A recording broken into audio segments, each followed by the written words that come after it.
and families who support your agencies. I appreciate their service in Kansas. Kansans appreciate their service at home and in our country is safer because of what they do. Traditionally, the subcommittee has only received a budget defense from the Attorney General on behalf of the entire Department of Justice and the Director of the FBI. As the chairman of this subcommittee, I've had the opportunity to meet with many dedicated professional law enforcement officers and staff at ATF, the DEA, FBI, and United States Marshal Service. I've long believed that these agencies, they also deserve, in addition to the FBI, in addition to the Department of Justice, the opportunity to explain to this committee the resources they need to execute their missions. Each of you, all these agencies are important, and I want this subcommittee to be able to hear from you and to ask you questions regarding your budget requests. Our witnesses will discuss their budget requests in greater detail today, so I'll only note that each component has requested an increase above the FY 2026 enacted levels. We've had several years of relatively flat budgets, and in the case of ATF, significant reductions. These agencies need additional resources to carry out their responsibilities effectively. I've seen firsthand the important work these agencies are doing in my home state, whether it's ATF expanding crime gun intelligence through its partnership at Wichita State University, DEA's effort to combat fentanyl trafficking and support law enforcement in rural communities across Kansas, the FBI's coordination with state and local partners as Kansas City prepares to host soccer matches during the FIFA 2026 World Cup, or the Marshals working alongside local law enforcement through fugitive task forces across the District of Kansas. Today's hearing is an opportunity for this committee to better understand the challenges facing each of your agencies, the resources you believe are necessary to carry out your missions, and how Congress can best support the men and women serving in the federal law enforcement. I appreciate each of you being here today, and I look forward to your testimony. Senator Van Hollen, you're recognized. Thank you, Mr. Chairman. I look forward to working with you again to write a bill that provides the resources the FBI, DEA, ATF, and the U.S. Marshal Service need to protect their core missions, ensuring the safety, security, and rights of the American people. I also look forward to continuing to work with you to ensure oversight and accountability regarding the new FBI headquarters and making sure that it meets the mission and security requirements of the FBI. And I welcome all the witnesses today as we recognize key members of our American law enforcement family during National Police Week. I look forward to hearing about the various budget requests, but we should acknowledge that we are not gathered here at this hearing at a normal time, because what we are learning about what's happening at the FBI is anything but normal. Director Patel, as you ask for more taxpayer resources, we cannot look away from the credible, extremely troubling reports about your misconduct at the FBI. All four of you hold positions of great public trust. The American people trust that each of you will responsibly exercise your powers to protect them. You're expected to be on call night and day, able to make quick decisions to guard our nation's security. You must always be prepared to answer that call, whether it comes at 3 p.m. or 3 a.m. That is your duty. Director Patel, I don't care one bit about your private life, and I don't give a damn about what you do on your own time and your own dime, unless and until it interferes with your public responsibilities. Being the director of the FBI is an awesome responsibility. And when your private actions make it impossible for you to perform your public duties, we have a big problem. You cannot perform those public duties if you're incapacitated. And Director Patel, these reports about your conduct, including reports of your being so drunk and hungover that your staff had to force entry into your home, are extremely alarming. If true, they demonstrate a gross dereliction of your duty and a betrayal of public trust. I cannot imagine ever having to worry about former FBI Directors Wray or Mueller spending multiple weekends drinking heavily at the Poodle Room in Las Vegas. Now, I understand that you've denied these reports, and you will have a chance today here to challenge them. But the problem with your leadership does not end there. We're also witnessing a litany of other abuses, political firings of trusted career agents whose only fault was following the facts and the law. That includes the firing of agents and staff from a special counterintelligence unit that monitored threats from Iran, weaponizing the FBI to seek political revenge on former FBI Director James Comey and others, using FBI investigative resources to go after journalists who write stories that you don't like. And just this morning, we learned more details about your firing of Brian Driscoll, a decorated FBI special agent with nearly 2 decades of experience. He claims in an interview that you made clear that his failure at the FBI was tied to, that his future at the FBI was tied to his political allegiance to Donald Trump. So you're asking for more resources at a time that you're misspending valuable resources on political revenge instead of focusing on defending our national security. I'm pleased, as the chairman said, that all of your agencies noticed our bipartisan opposition to the deep cuts from last year and have presented more robust plans this year. There are still major gaps to be addressed. One notable example among the DOJ programs is the elimination of the Organized Crime Drug Enforcement Task Forces. As I understand it, DEA was oddly sidelined in this process. I'm also concerned about diverting resources away from core missions of each of your agencies to fuel President Trump's mass deportation agenda. Trump told us he was going after the, quote, worst of the worst who posed a danger to our communities. That would be fine. But if you look at the Department of Homeland Security's own data, overwhelmingly the people being targeted and locked up pose no risk to public safety. So when you divert resources away from fighting serious violent crime to locking people up who mostly don't pose a risk to public safety, you're making us less, not more safe. Let me close by thanking the thousands of law enforcement personnel, both local, state, and federal, who work tirelessly each day to keep us all safe.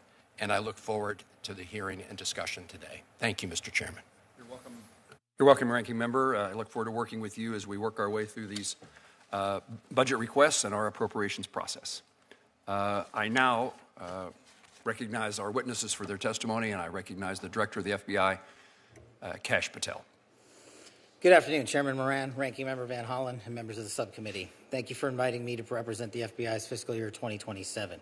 It's an honor to represent the 36,000 men and women of the FBI that serve around the country and around the world, especially during Police Week. Director, would you pull the mic closer, please? Of course. Thank you.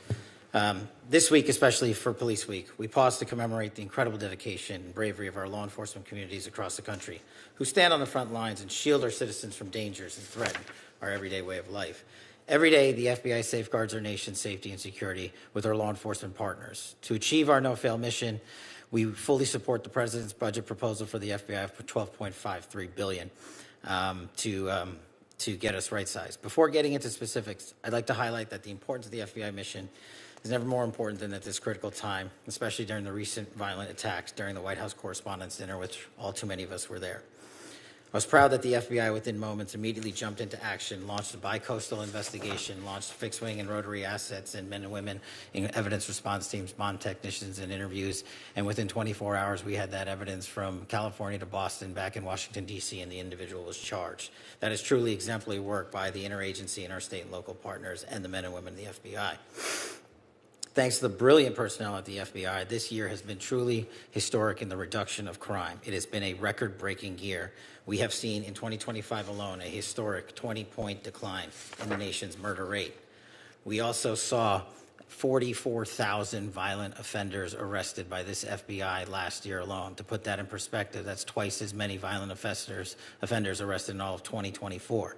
The FBI seized more than 2,200 kilograms of fentanyl last year. That's a 31% increase from 2024. That's enough to kill 180 million Americans across this country. The FBI arrested 8 of our top 10 most wanted fugitives in just 14 months. To put that in perspective, that's double the number of the entirety of the prior administration. We've made over 3,000 arrests and seized over 1,000 firearms at the border, including 90 high-value targets from Mexico brought here for prosecution. And through our leadership in the Homeland Security Task Force and the interagency, a 6-week effort led by the HSTFs contributed to 400 operations, 32 federal agents working it, and 91 metric tons of drugs were seized. We've also seen unprecedented progress in protecting our most vulnerable, our children. In 2025, We located more than 6,300 missing kids. That's a 30% increase from 2024. And we arrested more than 2,000 child predators and human traffickers in 2025. That's a 17% increase from 2024. We also wiped out 4 million pedophile accounts off the dark web entirely. And we also focused in on the 764 network, those who especially target our youth and are vulnerable online. And we saw a 500% increase in the arrest of the NVE community. In terms of national security, we've been equally aggressive on that front as well, on the counterterrorism side, on the domestic and homegrown violent extremist side. And there's no overstating that our work, the men and women at the FBI, proudly stopped 4 terrorist attacks in the month of December last year alone in California, Pennsylvania, Texas, and New York. We also stood up the NSPM Joint Mission Center, integrating intelligence and operational expertise across our agencies to disrupt political violence and domestic terrorism. We finally empowered our capabilities at the FBI with an AI advancement that the FBI workforce has not seen. This FBI is up using AI 230% across our enterprise. The Bureau is fully engaged in defending against cyber attacks from nation-state adversaries, criminals, and everything in between. Last year, our Internet Crime Complaint Center fielded more than 1 million complaints that totaled nearly $21 billion in losses based on cyber theft. We've also seen an increase in complex financial crime arrests, included 400 indictments, and seized over $1.6 billion in funds related to those crimes, a 65% increase. Maybe most impactful in terms of scams, the FBI has led the overseas operations in Cambodia, Thailand, and Burma, crippling the scam center compound stood up by the CCP, including the arrest of an individual responsible for $14 billion in scams alone. And we're scuttling these compounds one by one. Just last week in Dubai, thanks to the cooperation of the FBI and the Dubai National Police and MPS, we arrested 300 individuals, freed 2,000 people who forced into traffic labor, and shut down a $4 billion scam center that was operating to fleece Americans and seniors of their hard-earned dollars. The FBI's unique authorities on these front lines show that we're defending the homeland. Just last month, we extradited Zhu Zhuwei, one of the top 2 cyber hackers from Italy. They say we couldn't get him. They thought the CCP was going to get him, but now he's here in prison. Our work collectively on the counterintelligence mission speaks for itself. 43% more counterintelligence arrests in 2025 than all of 2024 from China, DPRK, Russia, and elsewhere. And as you noted, Mr. Chairman, we are busy getting ready for protecting Americans from every event of the Olympics, the World Cup, the F1, the Super Bowl, as we drive into 2028. But this summer, all eyes are focused on the World Cup, and the FBI and DHS stand ready, learning from our valuable experiences and focusing on a 14-month lift to ensure everybody is taken care of when they visit our country for this World Cup event. Lastly, we have secured record-breaking achievements to include task force officers from around the country, including deputizing our own officers, reducing the task force officer pipeline from 14 months to 60 days, allowing men and women in law enforcement to work together at speeds that have never been delivered before. With your continued support, this FBI stands ready to continue this great work, and I stand ready to answer any and all questions from you. And categorically, Mr. Vice Chairman, when you say there's credible reporting, just because you say it's credible doesn't make it so. This FBI is doing a historic level of crime reduction across the country. I'm proud to lead it. And if you want to cite media reporting to discredit the men and women of the FBI, go right ahead. The target's right here. The mission has never been more successful. Administrator Terrence Cole, Drug Enforcement Agency. Chairman Moran, Ranking Member Van Hollen, and members of the subcommittee, thank you for the opportunity to appear before you today. It's an honor to be here during National Police Week when we recognize the men and women of law enforcement who have given their lives in the line of duty. I appreciate your continued support of the Drug Enforcement Administration and nearly 9,000 professionals who carry out the mission across the United States and around the world. As a law enforcement veteran of more than 30 years, I come before you with a straightforward message. The threat we face today is unlike anything we've seen before. The DEA's mission has never been more urgent. Fentanyl continues to kill Americans at alarming rates. It's not just another drug threat, it's a weapon of mass destruction. Measured in American lives lost every day, it's produced and distributed by transnational criminal organizations that have industrialized death for profit. The Sinaloa and Jalisco New Generation cartels, now designated foreign terrorist organizations, are driving this crisis. They operate as a global enterprise They use sophisticated supply chains, financial networks, and technology to move poison into our communities. They are well-funded, highly adaptive, and relentless. We have to be just as relentless in our response, and DEA is leading the fight. We're taking the fight directly to these organizations with aggressive, intelligence-driven enforcement. Our focus is clear: target leadership, break their command and control, disrupt supply chains, hold accountable those who profit from the addiction and death, including the global networks that supply precursor chemicals to make fentanyl production possible. And we are delivering results. In one recent coordinated surge, DEA and our partners made more than 600 arrests.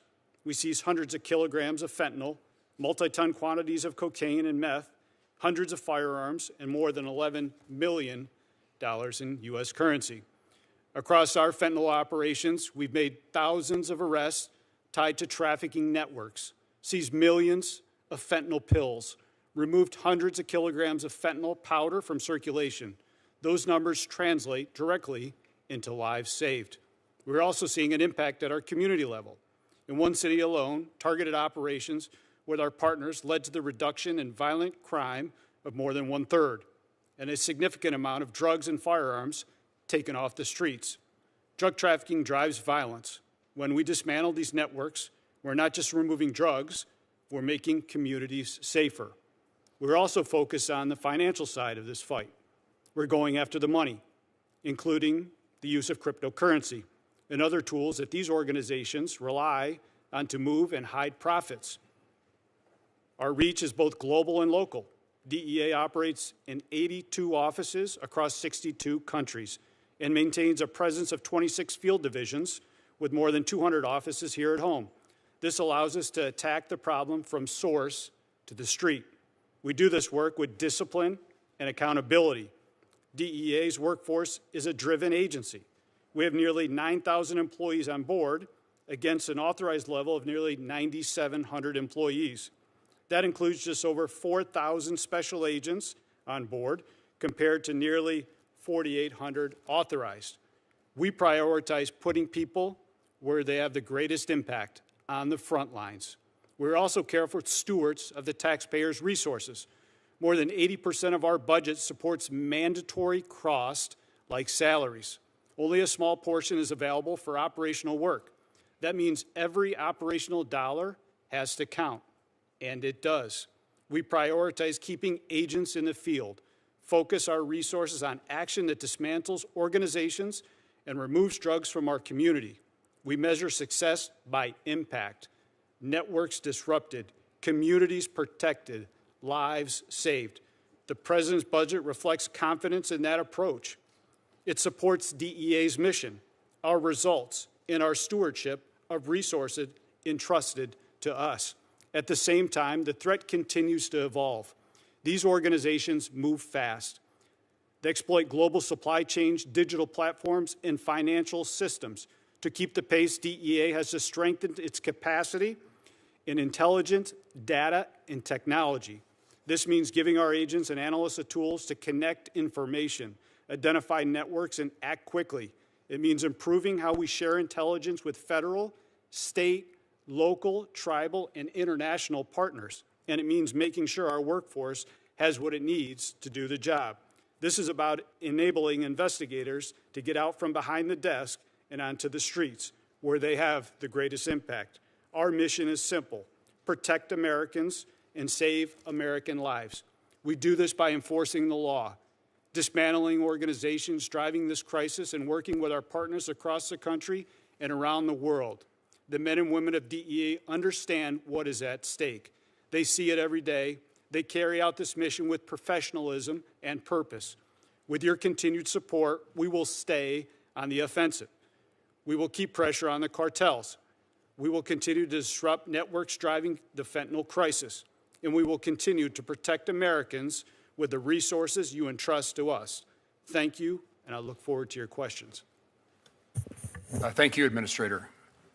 Now, Director Seralta of the United States Marshal Service. Director. Thank you, Mr. Chairman, subcommittee members. Good afternoon, and thank you for the opportunity to testify on behalf of the United States Marshal Service fiscal year 2027 President's budget request. The United States Marshal Service occupies a uniquely central position in the federal justice system. While protecting the judiciary, we're also the enforcement arm of the federal courts, involved in virtually every federal law enforcement initiative. Further, we are the federal government's primary agency for fugitive investigations and have the broadest arrest authority among federal law enforcement agencies. The U.S. Marshal Service has been at the apex of federal judicial protection, investigation, and enforcement with vast mission responsibilities such as witness protection and prisoner management as well.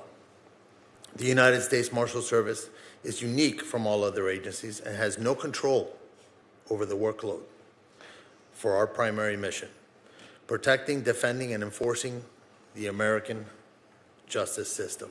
For example, we cannot control the number of threats to our protectees and the subsequent required protection details. Prisoners that enter our custody cannot be controlled. How many federal witnesses we protect, or how many judicial proceedings are held each year. We're excited to work with you in advancing the United States Marshal Service forward in fiscal year 2027. This will require increases in personal equipment for critical safety needs.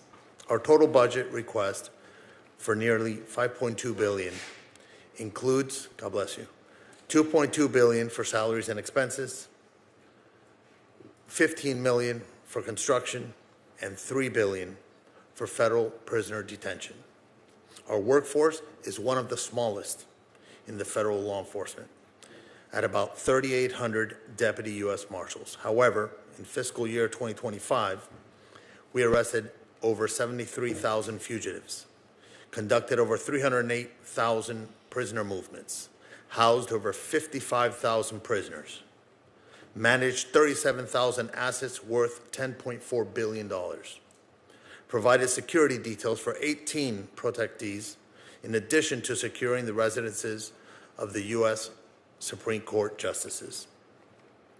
Our continued success depends on our ability to provide the appropriate funding and personnel to support our missions. The fiscal year 2027 President's budget request maintains and advances funding for core activities.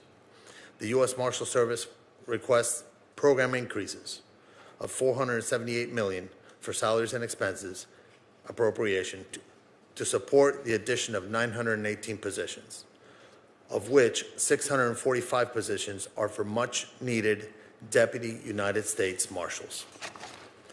The budget request increases funding for judicial security and protective operations, establishes a protective equipment program, provides permanent resources for safe task forces, expands immigration enforcement, right-sizes fugitive task forces, and institutes a cyclical replacement of vehicles. One highlight of the U.S. Marshal Service budget request is one that is always at the forefront of my heart and this committee's concern, and that's the safety and security of our law enforcement officers. This morning, at the Marshal Service headquarters, we honored our fallen as part of our National Police Week ceremonies, recognizing officers who have lost their lives in the line of duty. We read the names of more than 300 of them. It is imperative that we provide the best equipment and training to aid in protecting our deputies while accomplishing our operational missions safely and successfully.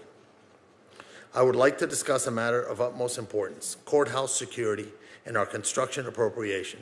Unfortunately, the backlog of renovation projects to fix critical facility and security deficiency currently exceeds $484 million.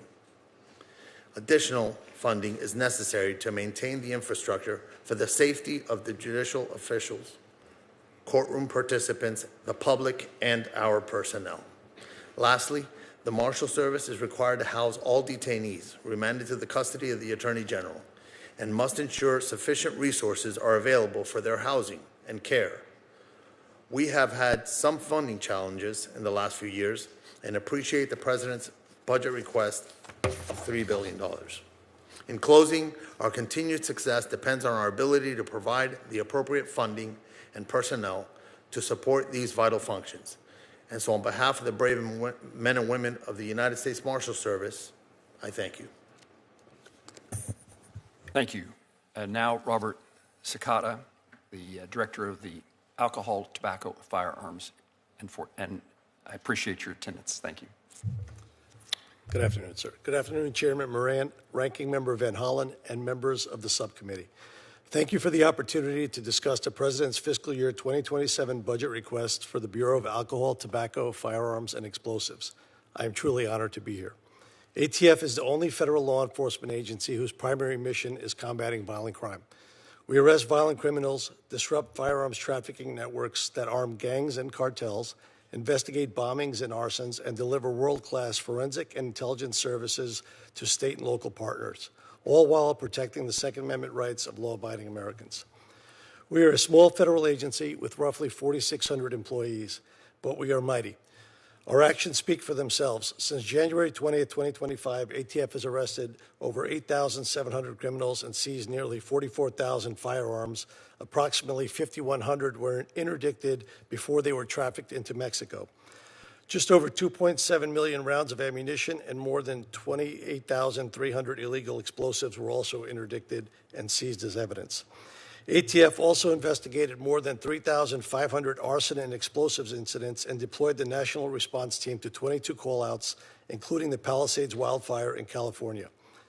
We completed more than 11,000 FFL inspections and processed nearly 856,000 firearm trace requests for our state and local partners.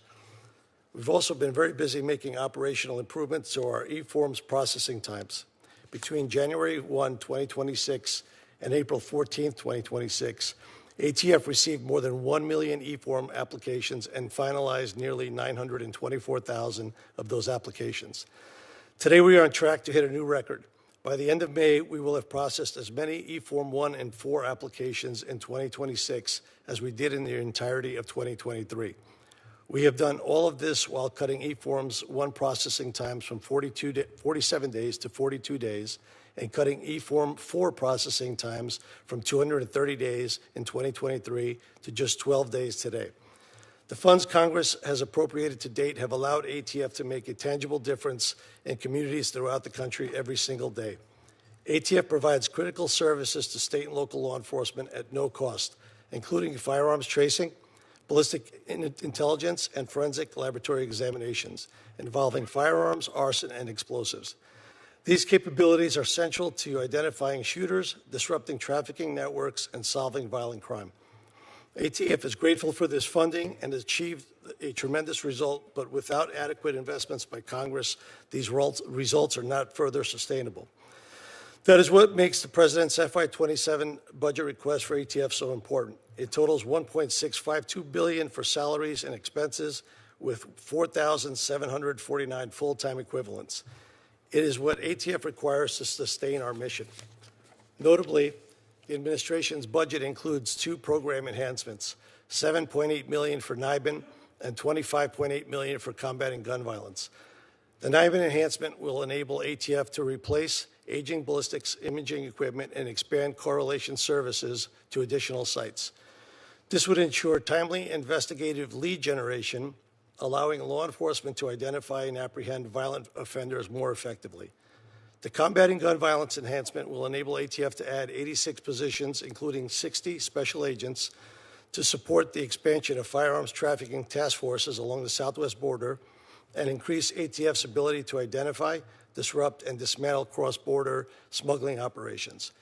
If enacted, the administration's budget will enable ATF to sustain core capabilities, modernize critical infrastructure, and continue providing and expanding access to services for law enforcement partners, allowing us to continue focusing on our unique mission of combating violent crime. The Senate has been a staunch supporter of ATF's mission. I'm deeply grateful for that. I look forward to continuing to work together. I thank you all again. I look forward to your questions. Director Sakata, thank you very much.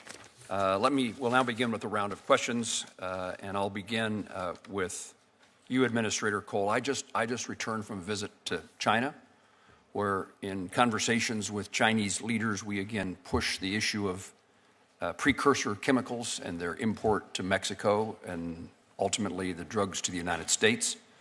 I've also been to Mexico and met with the leadership there to encourage them to discourage China from continuing to import those precursors. What's the DEA? What are you doing as the administrator to engage those foreign partners in China as well as other places, India, for example, to break down this supply chain? Senator, thank you. And DEA is laser focused on targeting and disrupting the supply chain out of China as well as in India. We've held 2 bilaterals this year with Chinese officials, one at DEA headquarters and the other one at our Rocky Mountain Field Division. We continue to work on the ground in Beijing, China, with NCB, the National Control Board in China, as well as MPS, the Ministry of Public Safety. We continue to stay engaged. We continue to target the Chinese organizations that are sending this precursor chemicals into Mexico for the manufacturing of fentanyl to come across our border. We will continue to stay on our front foot. We will continue to target. We will continue to work with U.S. Ambassador David Perdue on the ground in China, who's been a tremendous advocate on the ground, not only for all federal law enforcement, but for protecting American citizens in our country from this danger of the precursor chemicals that continue to flow into Mexico and into Colombia. Administrator, how do you evaluate the interest, the willingness of Chinese officials and other foreign countries, their leadership in actually assisting in keeping the precursors out? And at the ground level, we're working extremely well. I think there are still barriers that are in place. I know the President's visit this week will be fruitful as we continue to stay on the offense when it comes to protecting Americans to this precursor chemicals that continue to flow into Mexico and China. The Mexican authorities have stepped up their game with bilateral cooperation. I think everybody at this table has seen an increase in the cooperation with Mexico, but we need more. We can only determine the effect when we start to see the decrease in Americans that are dying at the hands of this poison that is coming out of Mexico, but is being fueled by China and India. Thank you for your efforts, and I look forward to results. Director Serralta, you are the second U.S. Marshal I ever met in a visit to Florida when you were in the District of Florida, and I appreciate the hospitality you extended to me, 3 years ago or so, as I tried to learn about the Marshal Service in this capacity I hold on this committee.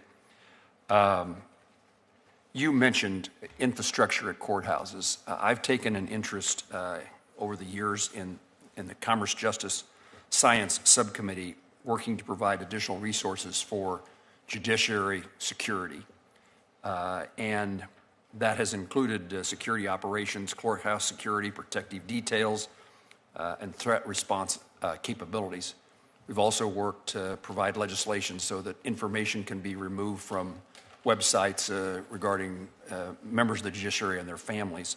You mentioned another aspect of this in your testimony, and that's about infrastructure. I leaned back to my staff to ask if this subcommittee has jurisdiction over infrastructure at courthouses, which I didn't necessarily think we did, but we do because it comes out of your budget. So I wanted to give you the chance to highlight, for me at least, what's the current circumstances that our judges and court officials face in regard to threats, and if you want to re-highlight for us the things that we might do to be helpful to make their persons more secure. Thank you, Senator Moran. It was a pleasure to have you in Florida. I hope to do that again sometime. You did that never knowing that you were going to be the director of the U.S. Marshals Service. I did not know that. Assume. Correct. So our judicial security protective operations is due to with the President's budget to have an increase of $34.6 million. And that's going to strengthen and expand the protective operations mission by adding more dedicated teams and allow the USMS to surge resources when threats necessitate enhanced judicial security. But you bring about the question about the construction backlog, which I mentioned in my opening. The construction backlog is $484 million, and that includes $30 million of it for prisoner elevators. So anytime we have to take a prisoner through a different elevator or up the steps, we risk the prisoner injuring himself or someone being injured by having the prisoner walking in unsecure locations. So it is a serious concern. It is something that I believe goes to the judicial security as a whole. The Marshal Service mitigates and we triage what areas we work with first with the input of the judiciary. You would take just one more minute before I turn to Senator Van Hollen. What threats, what's the significance of the threats members of the judiciary and their court officers face today? Is it changing? So for the last several years, there's been an increase in threats. Any threat that is a viable threat to a judge, to us, is serious business. It's something that we will investigate and arrest individuals and seek prosecution on. So there has been an increase in threats. It's been over the past several years, and it's fueled primarily by social media, where folks can be brave on the internet, yet when we go meet up with them, they're not so brave. Thank you. Senator Van Hollen. Thank you. Director Cicada, you hold a position of public trust. Do you agree that you should lead by example and be held to at least the same standard of conduct as you expect of ATF agents? Yes, sir. And would you agree that if one of your agents was unable to perform his or her duties because of excessive drinking, you would need to take corrective action or disciplinary measures? Yes, sir. Director Seralta, same question for you with respect to the U.S. Marshal Service. Do you agree with the responses from Director Cicada? Ranking Member Van Hollen, that would be correct. I would do that after a thorough investigation by our internal affairs. Administrator Cole, same question to you with respect to the DEA. Yes, sir. I would echo what Rob and Gaddy have said. After a thorough review by our OPR, Office of Professional Responsibility, yes, sir. Director Patel, do you agree with these three gentlemen as Yes, the sir. head of the FBI? So you agree, Director Patel, that if one of your agents was unable to perform his or her duties because of excessive drinking, you would need to take corrective or disciplinary action. You agree with that statement? We would implement the inspection review process, just like these other agencies have their own internal investigations, and complete that review. As I said in my opening remarks, I really don't care about your personal life so long as you are able to perform your public and official responsibilities, which are awesome responsibilities. Multiple reports, including reporting by The Atlantic, have alleged episodes of excessive drinking, unexplained absences, and behavior that concern current and former FBI and DOJ officials. You have publicly denied those allegations and filed a defamation lawsuit. So today, as you testify before Congress, is it your testimony that those allegations are categorically false? Unequivocally, categorically false. So there have been no occasions during your tenure when FBI personnel were unable to promptly reach you? Absolutely not. You can ask my entire workforce. They hear from me at every single hour of the day, as do these great gentlemen here, as do the men and women of the interagency and state and local law enforcement and the White House. And so there have been no occasions when your security detail had difficulty waking or locating you, is that right? Nope, it's a total farce. I don't even know where you get this stuff, but it doesn't make it credible because you say so. I'm not saying it, Director Patel.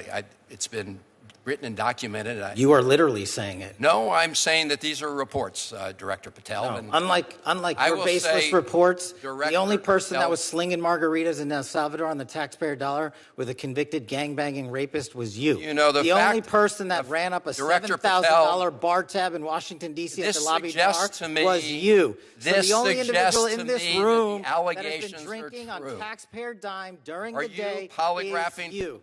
Director Patel, come on. These are serious allegations that were made against you. The They're in a allegations lawsuit are that false. you filed. You drinking margaritas with a gangbanger actually, is true and on it video. just goes to show you running a don't- $7,000 bar tab at the lobby bar Director Patel, has been filed by your own this office goes to drink show- during the day. That's Chairman- you. Mr. This is Chairman- the ultimate example of hypocrisy. Chairman- I will not be tarnished by baseless allegations let me and ask the fraudulent statements questions. from the media. The fact that you mentioned that indicates you don't know what you are talking about. Now, here, Director The only thing I Patel- know is you're the one drinking margaritas with felons. Actually, that's a false statement, and I'm asking you about your statements. I've answered that. And I'm asking you about a particular report. And It's it not a is your report. testimony. So let me ask you this. Are you willing to take the test, it's called the audit test, that members of our active duty military and others take to determine whether they have a drinking problem? I'll take any test you're willing to take. I will take it, Director Patel. I'll take it. You ready to take it? Let's go. Yes or no? Let's go. Side I'll by take it. side. I'll take it. All right. I think that the fact that you're so... Have you ordered polygraph tests of members of your team to determine how that story came about?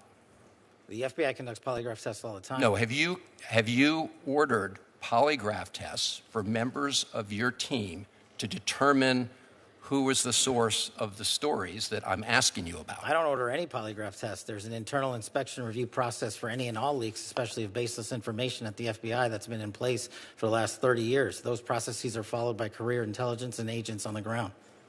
So I'll take that as a yes, since you said that these were unauthorized disclosures.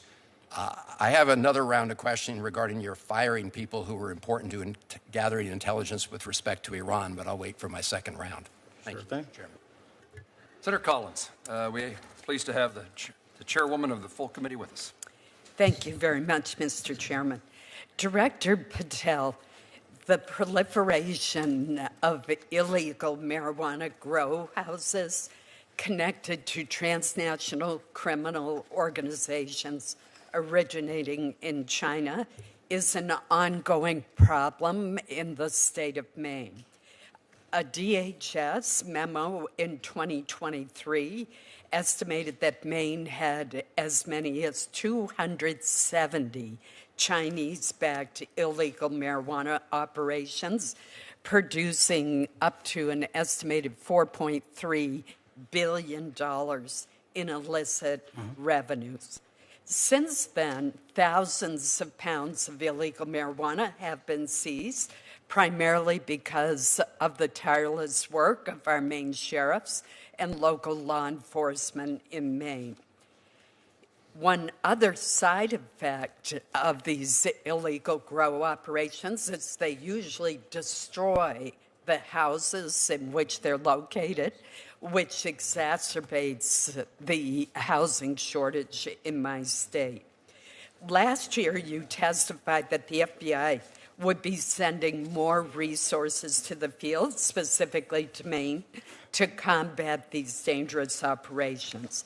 I speak with Maine sheriffs frequently about this problem, and they have reported some improvement in federal interest and participation. For example, federal support has been critical to track money laundering, which is often linked to these operations, and in providing interpreter services to question individuals who are arrested, who often appear to have been trafficked and forced to work and live at these sites under hazardous conditions and don't speak English. Bring me up to date on how the FBI is working to address these dangerous grow houses that are operating not just in Maine, although we're a particular target, but Oklahoma, California, and other states as well. It's essential that we have support from FBI, from DEA, from Treasury. This has to be an all-of-government effort to close these operations down. Senator, I couldn't agree with you more. And what we did since you and I we've spoken in between you last year in this hearing, but the HSTFs that we stood up, the Homeland Security Task Forces that we stood up in 59 locations across the country, co-led by DHS and FBI, have specifically targeted the marijuana grow house operations, especially tied to the Chinese. There's two problems there. The Chinese nationals that are doing most of the criminal activity related to the grow houses have either severed ties or covered their tracks very well, and has led us to be unable to determine their direct connectivity. I'm not saying it doesn't exist, back to mainland China. That's kind of their MO on how they do, whether it's grow houses or any other criminal activity.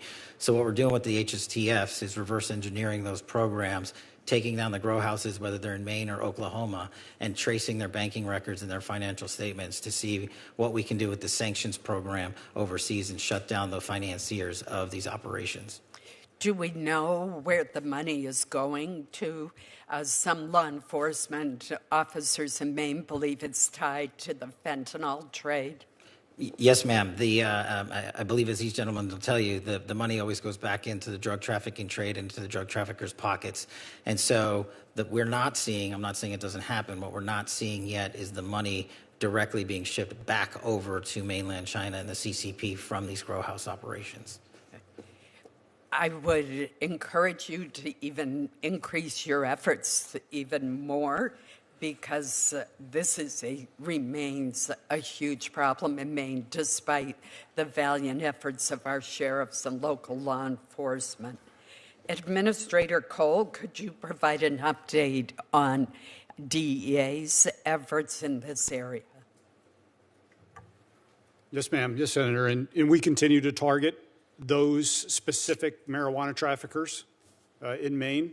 As of recently, we had executed 44 search warrants in reference to Chinese underground marijuana houses, seized about 32,000 marijuana plants, over 500 pounds of marijuana.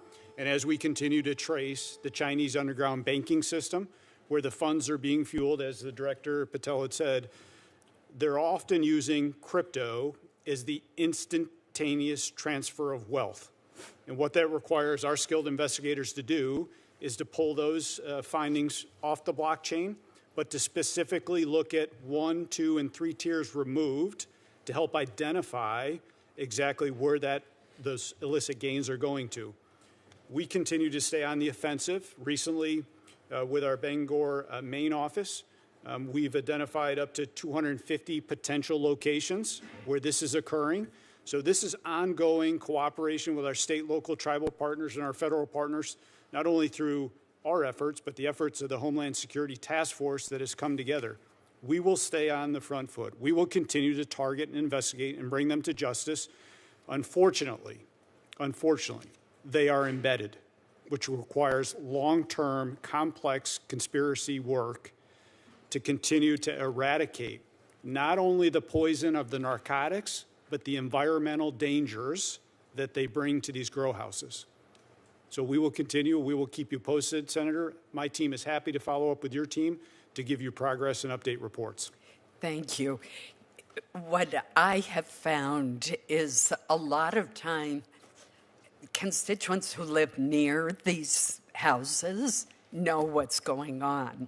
I mean, all of a sudden, the windows are covered. They see people going in and out at odd hours. They can smell, in some cases, the marijuana. These are not the licensed operations that are legal in Maine. These individuals are not following any of the rules, and they are operating illegally and causing tremendous harm. The fact that your latest reporting shows that there's still 250 houses, and that's probably an underestimate, it shows how incredibly serious this problem is. And again, think of the affordable housing crisis in Maine, in Oklahoma, and other states.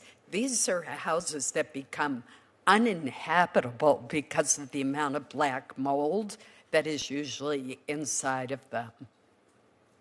So I hope you will continue the task force effort, because This really requires an all-of-government approach. Thank you. Thank you, Mr. Chairman. Thank you, Senator Collins. Senator Shaheen. Thank you, Mr. Chairman, and thank you to each of our witnesses for being here today. Director Cole, I'd like to begin with you. And I'm very pleased that the New England Drug Lab, which is located in Londonderry, New Hampshire, has now opened, not officially, but soon. And it's soon going to start processing samples. But I am concerned about the staff capacity for that lab. And I understand it's going to take about 50 full-time personnel once it's fully staffed. And it's the 8th regional DEA lab. So can you tell me how many positions the DEA needs to fully staff all of its labs and whether you have requested money in the budget to do that? Senator, thank you for your support of the DEA lab and the funding to go along with it. We are happy to report on time and within budget. Right. Two things you often don't hear in government, but on time and within budget. We are looking forward to being the subject matter experts in building that capacity there. Chemists, fully on board. We are ready to go. We are currently hiring the fingerprint specialists that are going to be required, but we're committed to have that lab fully staffed to service the men and women of local, state, and tribal law enforcement as they continue to identify new synthetic strands of opioids that continue to arrive in the United States from Mexico that are being fueled by China. It's important to realize that as we continue to identify these strands and push out these PSAs, we have a recent PSA, public service announcement, that went out last week regarding 3 more strands of synthetic opioids. This yes, lab is... we're seeing that in New Hampshire, and we're very concerned about it. But so you're comfortable that the money that you've requested in the budget would fully staff not just our lab in New England, but all of the other 7 labs? Yeah, so the great thing about DEA with the chemists, they are the highly fully staffed core series at DEA at almost 97%. We have a class in session right now of 17 more chemists coming on board. So I'm very confident that we are going to be staffing levels at 98, 99% right. within the next few months. Yes, ma'am. Well, thank you. That's very good news for us, and the New Hampshire delegation is interested in being helpful in any way we can. Director Serralto, I know that you said that at the Marshal Service you can't really control much of the work that you have to do, that you have to handle whatever comes your way. But you can control what you request in your budget. And I noticed that your budget request increased funding of more than $152 million for immigration-related activities, but only, I think you said, $34 million to increase judicial security. And I am concerned that given the increase in criminal activity against our federal judges, that, as you point out, the threats to them are problematic. So can you talk about why the dramatic increase in immigration funding, but only, about a quarter of that to handle judicial security when that's a major aspect of the work that you all do? Thank you, Senator Shaheen. I appreciate that question. So our immigration ask for $152 million expands the USMS's participation in the Homeland Security task forces, whose mission is to disrupt transnational criminal organizations. It also provides funding to support the USMS's increased workload in our traditional missions. So the efforts of our immigration work as a nation are going to add to the cost of the Marshal Service's processes. I understand, but we've just passed billions of dollars for immigration activities and no additional funding in the Republican-passed reconciliation bills to address judicial security. And given, as you point out, the threats to judges across this country, don't you think it might be better to rely on the billions that are in those bills to address immigration and refocus those dollars for the Marshal Service on judicial security and courthouse security? Well, Senator, I can tell you the Marshal Service could use the money for the security situations with our backlog in construction. That is a big number. That's $484 million. Right, I understand that. So who made the determination that you were going to increase immigration funding by such a large amount? Well, in staffing the HSTFs, the president has given us money to be able to staff those HSTFs. So it is so that we don't take away from judicial security. That's why the number's higher. Our judicial security protective operations has gotten a $34 million, or the budget proposed a $34 million addition. No, I understand, but the $152 million I understood was also an addition. My time is up. Thank you, Mr. Chairman. Thank you, Senator. Senator Graham. Thank you. Mr. Cole, what would you say to anybody who wanted to abolish the DEA?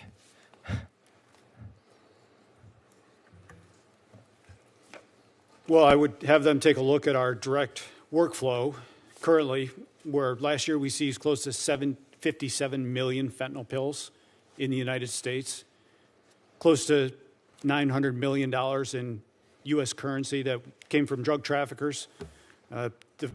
The foreign footprint that we currently have, you would have cartel members celebrating all over the world, designated terrorists celebrating all over the world that the DEA was gone. That's a good answer. So terrorists and drug cartels would be celebrating. So I just want to say to the men and women of the DEA, thank you. I think you make our lives eminently safer. You're doing things that most of us wouldn't want to do in the shadows. So I just wanted to get on the record my view that you perform a very important function. Director Patel, when you look at the threat streams against our country, are they going up or down? The threat streams over the last year in general have gone up over the last few years, which is why you've seen the resulting amount of violent criminal arrests. If we're arresting 44,000 people, which is twice as many as the year before, that's because there's a lot of violent criminals running around America. But the good news is that the FBI, along with these men and their agencies, are doing the work and arresting people at record levels: gangbangers, narcotics traffickers, sex traffickers, terrorists, and those that pose the greatest threat to our national security. During the Biden years, they say 11 to 15 million illegal immigrants came into the country. Are you familiar with that reporting? Yes, sir. So what are we supposed to do? Just ignore it? Well, you don't want to ignore it, do you? not at the FBI, no, sir.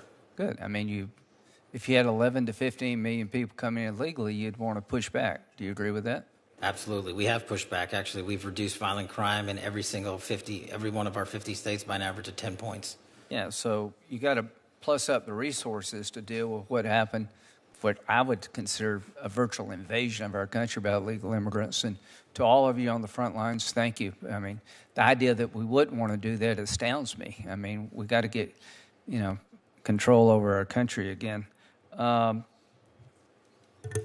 Director Patel, when it comes to systems, do you think the country would be well served to have a law like I'm proposing called Logan's Law that would require states to report to the Attorney General of the United States the results of all cases involving violent crime where you could get 6 months or more, to include the charge and the plea bargain so we'd know better about soft on crime prosecutors and judges?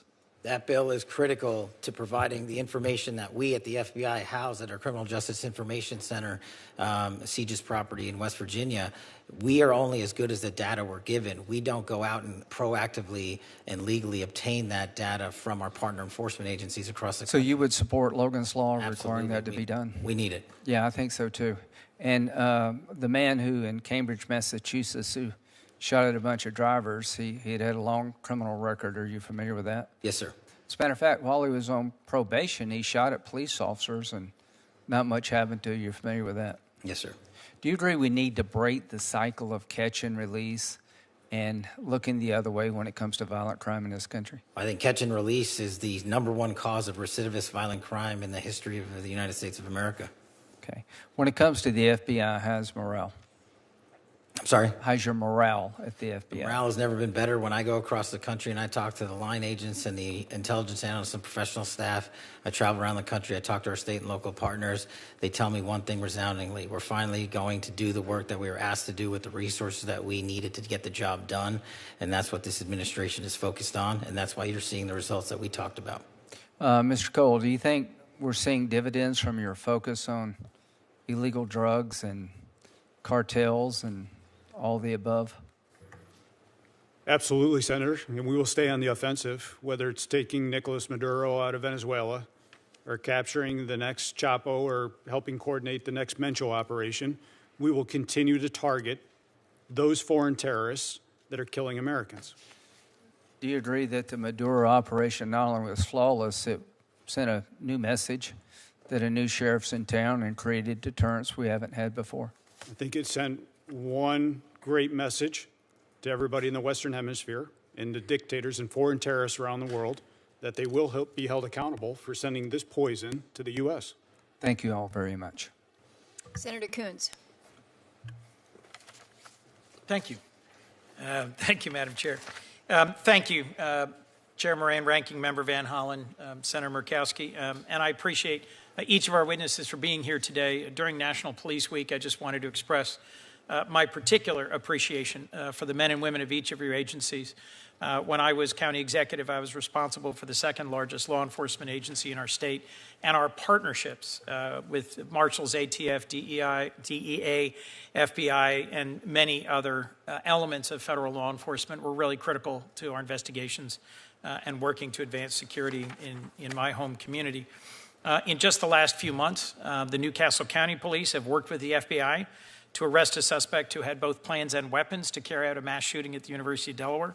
Worked with DEA to investigate methamphetamine distributors. Worked with the Marshal Service to arrest a suspect with a warrant out for attempted murder. These are just a few brief examples. I have other topics to get to, but if each of you could just briefly tell me, what are your plans for strengthening your partnerships with local law enforcement, and what more do you need from Congress to execute on those plans? Director Patel. Thank you, Senator. One thing we always need more of is data from state and local. Anything we can do from a legislative perspective at the federal state level to get us that data so we can ingest the data and get it back out to our partners, that's critical. What we're doing to expand specifically at the FBI, for the first time ever, we stood up our LEPIC, our Law Enforcement Partner Engagement Council. So I didn't want to just hear from police officers from around the country by email and phone call. I embedded 10 officers and sheriffs and tribal officers permanently at the FBI because they're the best connected. And so for us, that's the best way forward, along with getting out into the field and making sure our field partners see and feel us and touch us and tell us what their problems are. Thank you, Director. Senator, more connectivity to our state, local, and tribal partners is the utmost importance at DEA. Due with the significant change in the landscape with synthetic opioids, with more methamphetamine pills coming in, more cocaine coming in, it's important that those state and local counterparts, the men and women that are on the front lines every single day, have the same intelligence and the same information that the DEA does. Part of this is coming from our capacity to build foreign partnerships. The amount of foreign partnerships and people we have downrange in Mexico and Colombia, that intel is critical to the beat officer that's working in rural areas. So we have to continue to be better partners, continue to be more engaged, and respond when they call for help to address violent criminal activity. Director Seralto, I'm going to interrupt myself. I appreciate the work that you and the Marshal Service do to keep federal judges safe, but there's thousands of state and local judges who don't have the same intelligence network, the same resources. I'm proud to co-sponsor a bill with Senator John Cornyn that would create a new state judicial threat intelligence and resource center. It would provide security assessments for local courts and help local law enforcement make assessments about how to keep judges' homes safe and how to keep court personnel safe. It's passed the Senate unanimously. Do you have any opinion about whether or not the House should take it up and whether or not partnering with state and local court systems would help advance judicial security in this country? Senator, thank you. Thank you for your work on that. My opinion will be is that any judge that we can keep safe, whether it be in state or the federal bench, we should keep safe. To that end, I'll tell you, judges make decisions that are life-changing sometimes to themselves. So 50% of the time, someone is upset with the judge's decision, right? Yep. Whether they win or lose. And that's something that we need to keep in mind. The justices, judges, the judiciary are the pillars of our country. I look forward to working with you on protecting and promoting judicial security. Director Patel, reauthorization of Section 702 is something I've previously grappled with, but we've not heard at all from officials from the FBI or the other intelligence agencies testifying about the proposed 18-month clean extension. Were you invited by Chairman Grassley to testify before our committee about Section 702? What I recall, Senator, is that we in the FBI team have been providing briefings pursuant to the chairman's request. So we've done at least a dozen in the Senate and at least half a dozen or more in the House, including myself and Director Ratcliffe personally. Okay. I have not participated in or benefited from any of those briefings. And doing oversight on the reforms that were put in place and how closely they're being followed is critical to my concluding whether or not I'll vote for an extension. Director, I have to ask you one last question. You attended the Olympics in Milan. How much did your trip cost, and to what extent did that help you carry out your mission as director of the FBI? I greatly appreciate the question, Senator. As you know, the FBI and DHS are responsible for the security of the Olympics, the World Cup, the F1, the Super Bowl, and everything else. We had 250,000 Americans travel to Milan. We're proud that we stood up our jock there and had 0 major security incidents involving American citizens. And what we did was we purposely planned that trip around the Olympics because, as I mentioned in my opening, the top cyber criminal from the CCP was housed in Italian custody. While there, we were able to work an agreement, an arrangement to have that individual expelled from Italy instead of going back to China, like has so often happened in places like Serbia. Mm-hmm. And so we accomplished that mission, and we kept it quiet, and that individual was returned to America 2 weeks ago. I was concerned that just before we went to war with Iran, a whole group of FBI agents were terminated, about 10, who were reportedly analysts with expertise in handling Iranian counterterrorism, fluent in Farsi, long experienced. I know there's ongoing litigation, but have you replaced them? Was there a reason for their dismissal? Do we have the capabilities we need to protect the United States while there's an ongoing war in Iran? The public reporting as to the reasons for their dismissal I found deeply troubling. Well, as I've addressed earlier, I don't believe the public reporting is accurate. What we did do for the first time in FBI history is stand up the Iran Threats Mission Center. That is housed inside the FBI with our Iran experts, including intelligence and analysts and agents, and we have seen a 47% increase in the arrest of Iranian spies. Do you disagree that there were 10 Iran specialists dismissed right before the war began? Yes. Senator Haggerty. Thank you, and I want to thank all of you here today to testify, and particularly I want to thank your staffs for what they do for our nation, and more importantly, I want to thank you from the people of Tennessee, specifically what you've done for the people of Memphis. Just very, very much appreciate your efforts. I'd like to talk with you all about how this administration is making Americans safer and how it's demonstrated its capacity through its transformative impact on crime in a great city, Memphis, Tennessee. Memphis boasts a rich cultural history, wonderful people, and community leaders that are dedicated to their city. It's a hub for major logistics and medical device manufacturing, and it's now also home to advanced technologies like XAI. But it's been troubled by serious violent crime. Director Patel, I remember in December of 2024, we had a conversation about how Memphis needed an all-hands approach to deal with this situation. And I asked you at that point, when you were contemplating coming in to run the FBI, if we could get help from the world's most sophisticated law enforcement agency to revitalize the city of Memphis. And you were overwhelmingly supportive of that, and I can't tell you how much I appreciate it. In fact, I was so honored to host you in the spring of 2025 in Tennessee as we let unfold the plan that would actually help rescue Memphis. And it later became the Memphis Safe Task Force, but it started out under the radar with the efforts that you put in place. And I thought I would just get you to expand for the benefit of this committee, the efforts of the task force, how it was ultimately supported and how it laid the blueprint for, again, becoming the Memphis Safe Task Force that we've seen today. Well, you're absolutely right, Senator. It was an interagency lift by the task force that's led by these gentlemen here on this committee, working relentlessly to safeguard not just Memphis, but places like Washington. But I thank you for highlighting the FBI's work. Before the task force was stood up, the FBI launched Operation Viper and Operation Summer Heat. And what we did is launch and deploy and surge assets across the state of Tennessee, but specifically in Memphis, to cripple the localized street gangs, the firearms capabilities, and drug trades that were just everywhere. And for those that don't know, I know you know it, Memphis had the highest per capita homicide rate in the country. And now we've reduced that by, I think, 54%. Yeah. So what we did was we set the ground. We set this phase 01 operations with the FBI on the ground. And thanks to the brilliant leadership of Director Serralta and the President's task force, we completed that mission. We're doing Operation Viper in 24 separate states because we want to replicate what we did in Tennessee. To everywhere else, and so we're welcome to partner up with anyone that wants to replicate that. I applaud that. I'd just like to say, though, I've seen the great success, and I know more to come, but to make certain that it's permanent, Director Patel, I want to make certain that you've got the resources and the flexibility that you need from this committee to make that happen. Anything that you'd like to advise us that you'd like to see to achieve that objective? Well, thanks to you and the leadership in Tennessee, we just opened up our new office in Memphis to permanently assure the citizens of Tennessee that we're not going anywhere. And the budget request enhancements that we've put in place will allow us to hire the agents that we need to fill those billets across the country. Yeah, that's a nice reversal from previous policy. Thank you. And thanks for all of the effort. Director Serralta, I'd like to turn to you. Certainly things didn't stop with the FBI's crime task force. That effort laid the groundwork for the president to issue an executive order establishing Memphis safe.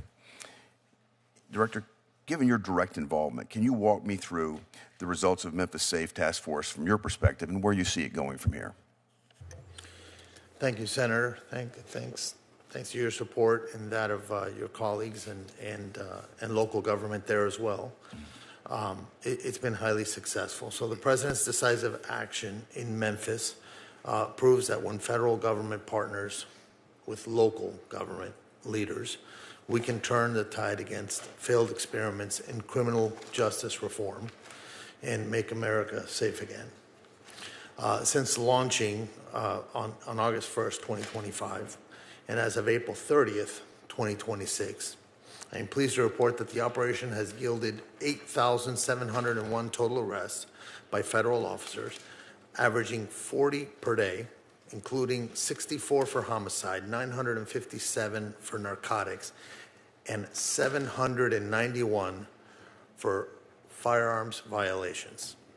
We've seized 1,426 illegal firearms in Memphis alone, an average of 6 per day. That could have fueled more shootings, assaults, or worse in that city. I'm looking actually at one of the records. We had a daily report on this, and I would commend this to my colleagues. This is amazing work that you're doing. Thank you, Director. I hate to cut you short, but I just would like to ask you one other question. It's a glaring example to me when you have cooperation from a state, from a city, what can happen in the results that you just went through, dramatic improvement. Rather than calling our law enforcement Gestapo like we've heard in some other parts of America, we've embraced the help, and the results have been dramatic. And I'd just like you to share with us the response that you've received from the people of Memphis. So it's 31 agencies working together. That includes state and local and federal. And the operation has had significant positive impact on the lives of the Memphis residents. The city residents and visitors are now visiting the downtown area. Local businesses are rallying back. There's been large-scale public events have also shown improved safety outcomes. That was demonstrated in December with the St. Jude Marathon, which hosted about 22,000 runners, and not a single burglary was reported that day. And that's different compared to other years. Perhaps the most telling is one of our Special Assistant United States attorneys recently reported that a traveling emergency room doctor expresses appreciation for what the task force has done. He said that in recent years past, he would have approximately 3 to 5 gunshot wound victims per shift. And now he sees an average of 1 gunshot victim every 3 or 4 shifts. It's dramatic. We've made an amazing impact, and the fiscal year 2027 President's budget request includes a vital program increase for us, $76 million for 200 positions. This is to have that staying power that you were talking about earlier with Director Patel. Thank you, Director Siralton. I just want to say again, I want to thank all of the employees of the 31 agencies that have made Memphis safe again. It's an example that I hope my colleagues here on the committee will look to and say this is a true example of where cooperation can make a difference here in America, and you have transformed a city for us. Senator Murray. Thank you very much. Manners. Thank you for joining us, Vice Chairwoman. No worries. And I appreciate your presence. Thank you very much, Mr. Chairman. Director Patel, I want to start by recognizing important work by the FBI to crack down on fraud. In one case, the FBI helped bring justice multiple former business owners who orchestrated a $205 million Medicare fraud scheme on the American people. And those business owners filed nearly 1 million false claims for services that they never provided to any patients, literally stealing from American taxpayers and preying on vulnerable people who were suffering from Alzheimer's and dementia and substance abuse. But thanks to the FBI, those crooks were held accountable. So I just wanted to ask you today if you would pass along my gratitude to those FBI agents for their tireless work bringing those criminals to justice. I will, ma'am. The fraud work is often overlooked, and I greatly appreciate that. And very important. But I do have to say, unfortunately, President Trump, the guy who says he's going after fraud, granted this man, Lawrence Duran, clemency last June. He was set free and let off the hook for the $87 million he owed in restitution. And Trump granted clemency to Duran's business partner last February, cutting well short her 35-year prison term. He literally undid the important justice work the FBI served and let fraudsters off the hook, and I find that deeply disturbing. With that, I want to say, I want to take a moment to reiterate the important role of DOJ law enforcement in keeping all of us safe. Those agents and deputy marshals are absolutely critical to making sure public safety and solving crime. But I worry that instead of pursuing these child abusers or terrorists or drug traffickers or other criminals, you have our agents spending time carrying out Stephen Miller's mass deportation agenda and harassing families and children. I want to ask you, Director Patel, how many FBI agents have been reassigned to work on immigration enforcement? No one at the FBI has been reassigned to work solely on immigration, ma'am. Well, I would differ with you because according to the Cato Institute, more than 2,000 FBI agents were reassigned to work on immigration enforcement in 2025. By the way, it's not just the FBI. More than 2,000 agents from the DEA, more than 600 from the Marshal Service, and more than 1,000 ATF agents are spending their time on immigration enforcement. That has really pulled critical, highly trained assets off of work to keep our communities safe from drugs and guns and other threats, and I find that deeply disturbing. Now, Director Patel, I want to ask you about a number of extremely troubling stories recently about your leadership and temperament and what's happened to the FBI with you at the top. And in response to all the concerns about your leadership, instead of righting the ship, you've taken to polygraphing your employees to scare them and attempt to rat out leakers. There are reports that you're using FBI resources to investigate journalists for reporting what's going on, and that is absolutely not what this committee intended when we funded the Bureau. So can you commit to this committee today that no agent hours have been pulled from other work like counterterrorism or violent crime investigations to work on matters related to negative press about you or your personal lawsuit?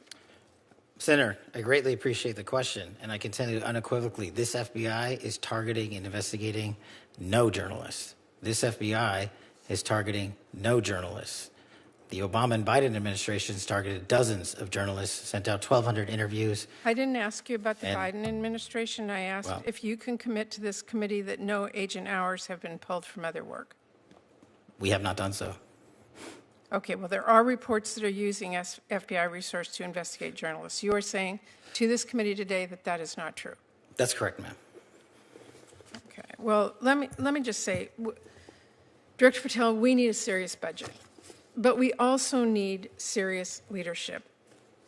And I will say this, there's one clear priority in Trump's overall budget, and it isn't law and order, it is war. Because while Trump is proposing cuts to programs that really do keep people safe, he wants to increase war spending by $500 billion. And I don't need to tell anyone here we are not going to bomb our way to safer communities. So I intend to help rip that budget up and write bills that keep families safe. But beyond that budget, we need serious leadership at the FBI that the American people can trust. And I am deeply concerned about the reports that your leadership has not been serious. We need somebody at this agency who's focused on solving criminal cases, not passing out branded bourbon or jetting around the globe. Your job is to be reachable. And I know Senator Van Hollen asked you about this, but I got to say, if you want to pass out liquor or pop bottles in a locker room, stick to podcasting. Leave law and order to people who really do care about justice and appearances. That is really critical. And it's what I am really deeply concerned about, and so are many people. Thank you, Mr. Chairman. Can I respond? This is what real leadership looks like at the FBI. Every one of you was given it. This is what's happened under my tenure at the FBI and the Trump administration. 20-point drop in the homicide rate, 45,000 violent offenders arrested last year, twice as many as 2024, 2,450 criminal gangs disrupted. That's a 322% increase from 2024. 6,900 child victims have been located since I've been in the seat. That's a 144% increase. 2,900 child predators and human traffickers arrested. That's a 70% increase. And we've arrested 8 of the top 10 most wanted fugitives in the world in 14 months. That's twice as many in the 4 years combined. That is what the men and women of the FBI are doing, well-resourced. Everyone should take a look at this. If people want to continue the baseless, fraudulent, false personal attacks at me, that's great. Keep the target on me, as I've always said, but the mission has never been better. Mr. Chairman, if I could just respond to Senator Murray. I appreciate the work of our FBI agents, but leadership, serious leadership, is a concern. And we are seeing the pictures of passing out branded bourbon and what happened at the Olympics, and jetting around the globe and all the rest of it. And that, I will say again, Mr. Chairman, is of deep concern to me. Thank you, Mr. Chairman. Thank you. Senator Fisher. Thank you, Mr. Chairman, and thank you, gentlemen, for being here today. I'd like to begin with the agency that you lead, Director Patel.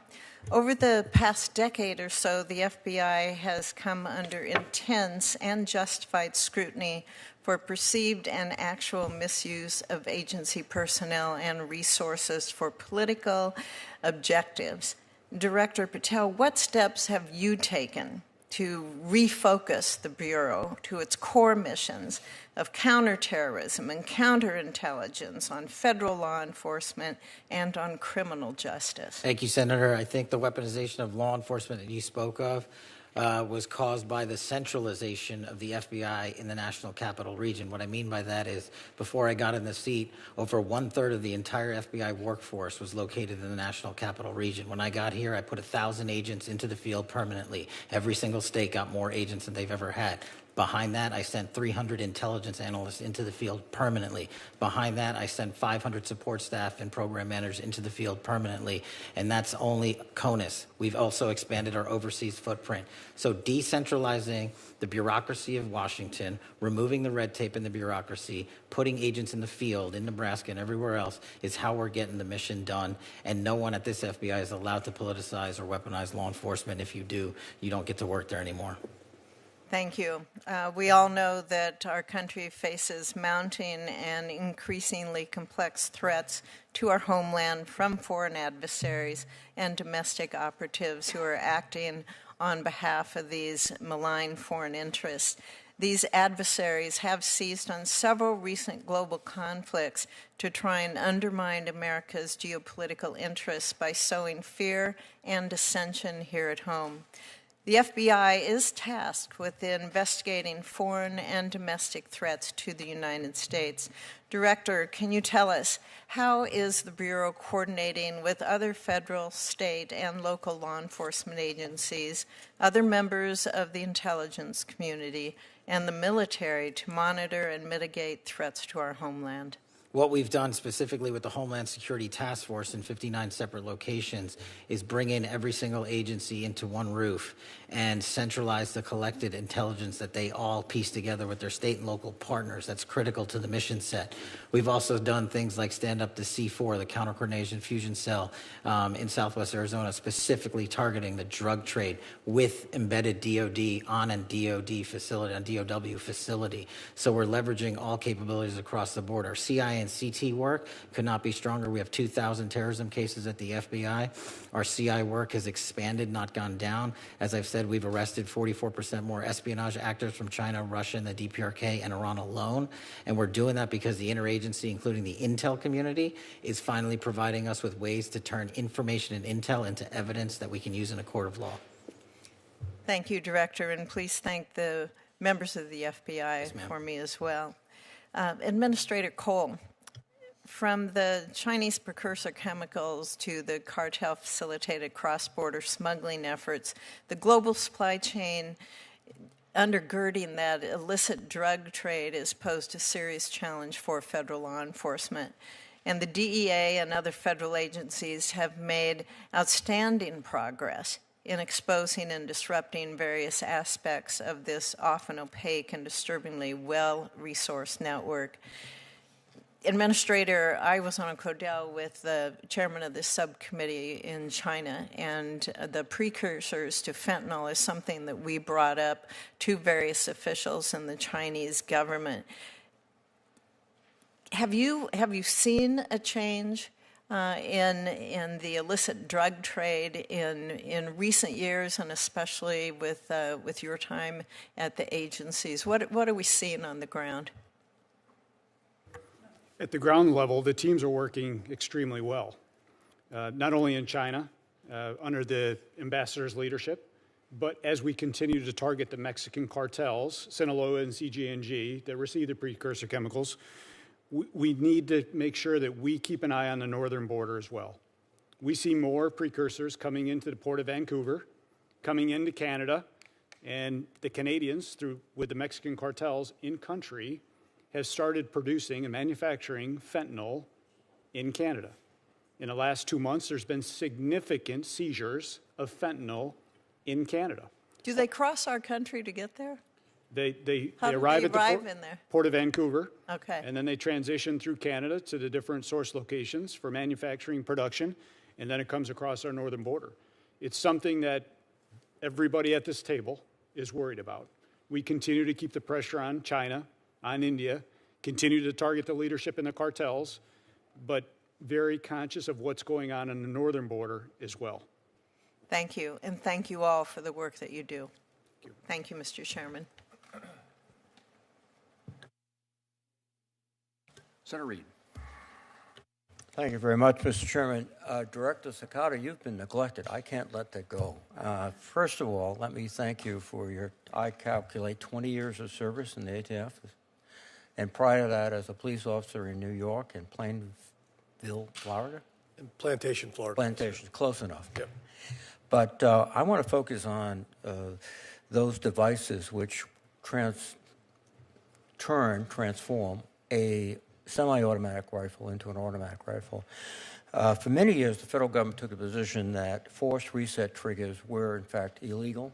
And yet there was a case in which, in 2025, the DOJ reversed itself, and they essentially, by their reversal, allowed these forced reset triggers to become legal. And all you have to do is buy one, find one, go to YouTube, look at the YouTube. Takes about 2 minutes to put it in the weapon, and now you're firing at about 30 rounds in 4 seconds, which my experience, and I did professionally carry an M16, is that's an automatic weapon. What are we going to do to prevent these type of devices from getting out and raising the threat to the public? Good afternoon, Senator. Thank you for your question. I think just to stay focused on the topic of machine gun conversion devices, they come in all shapes and forms. some referred to as switches, as they are sometimes put into semi-automatic pistols to convert from semi-automatic to full automatic drop-in auto sears for rifles. And ATF has been dealing with an issue related to this for many, many years. The technology has made this proliferate much easier because many of these are either 3D printed now or manufactured in China and shipped to the United States by the container load in some cases. As it relates to the force reset trigger, I'd like to answer that question. That particular type of device was litigated and settled with the Department of Justice not too long ago. I won't be able to comment too much on that specific settlement with the Department of Justice, but it relates to the force reset trigger itself. There are many other types of devices that convert firearms to shoot from semi-automatic to full auto. What we are doing with our partners, state and local partners, our federal partners, and our agents, the devices that have already been determined to be drop-in auto sears, other conversion devices, they remain the same. This settlement relates specifically to the force reset trigger made by Rare Breed. Yes. And I think there's a misconception that this applies to all types of trigger packs that are out there that increase the rate of fire that do not operate in the same way that the force reset trigger made by a Rare Breed does. So it's a very technical, nuanced matter, and our folks at ATF are asking our partners to initiate with us so we can actually examine these devices to see if they are under that settlement or if they actually fall into the other category. Yeah, the Washington Post reported that the ATF's chief counsel, Rob Leader, objected to the settlement and reportedly thought that, quote, the devices are dangerous and the classification as machine gun should stand. Did you or your predecessor object to the finding? And is Mr. Leader's objection sound? He's an expert in the law of machine guns. Yeah, I think, sir, that this is a matter that Mr. Leiter found to be a very technically nuanced issue in the way that trigger operates. It's a little bit challenging to explain here in this room, but I think if we were able to demonstrate the way they operate as compared to a switch like a drop-in auto sear, there's a clear difference, and I think that's where we found room for the settlement that Mr. Leader participated in. I would suggest that you're looking at the wrong criteria, in my view, based on, again, carrying an M16. It's the rate of fire. It's not the construction of the sear or it's a trigger effect. And when you have a rate of fire of 30 rounds in 4 seconds, that's an automatic weapon. And I think that's the way you should characterize your weapons. If you need congressional support, please call me. If I may, sir, I think I understand where you're coming from, and the rate of fire, unfortunately, is not what the statute defines the machine gun by. So. Well, we should change the statute. So, thank you very much. Senator Britt. Mr. Chairman, thank you so much. I want to thank all of our witnesses for being here today. Director Patel, I'd like to start with you. I want to just highlight some of the great work that the FBI has done in Alabama. So over the last year, we have seen the Bureau oversee the arrest of 1,187 criminals.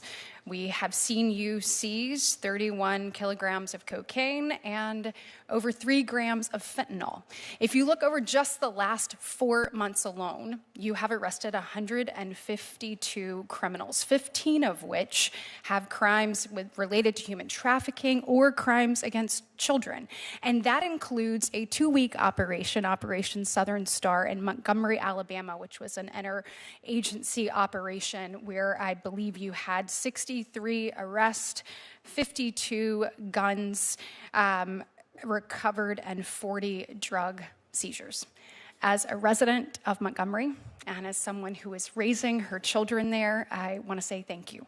On behalf of me, on behalf of all the moms and dads that are raising their family there, and on behalf of our community, we say Thank you.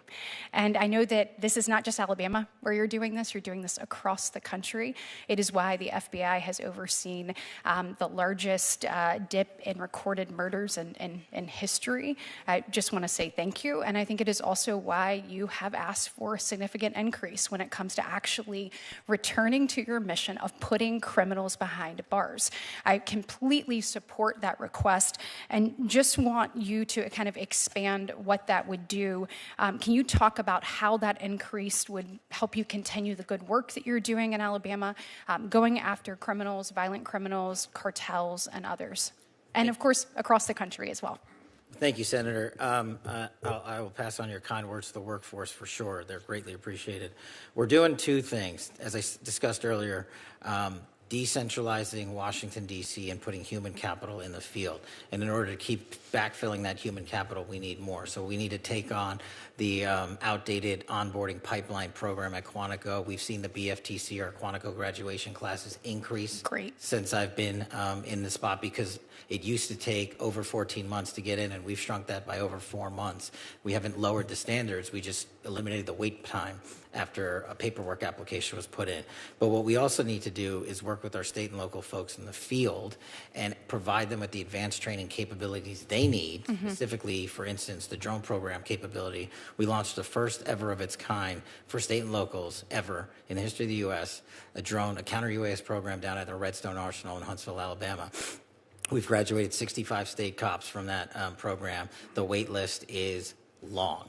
Every single agency across the country wants their police officers there because they want them there for the World Cup, they want them there for sporting events, they want them there for counter-narcotics. So the enhancements we've requested specifically relate to Redstone Arsenal, our advanced training capabilities, including our cyber center, our TDAC school, and we're the only ones in the world that have a ballistic research facility that's housed at Redstone Arsenal. That's how we train the next generation of law enforcement officials, and we need more seats, more humans in the seats that we have. Wonderful. Well, I hope that we will continue to support that. I know the work that you're doing there is cutting edge, and it is also preparing us for what's to come. So thank you, and thank the men and women who work alongside you for making all of this happen.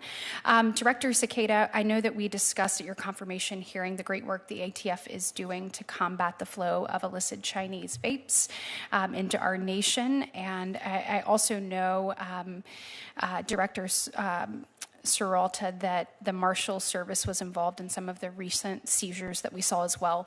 These unsafe products target kids in many instances, and I think we have got to put a stop to this. Can you discuss how you think that your budget request for these agencies is going to allow you to enhance your efforts in these space and get these off of our streets?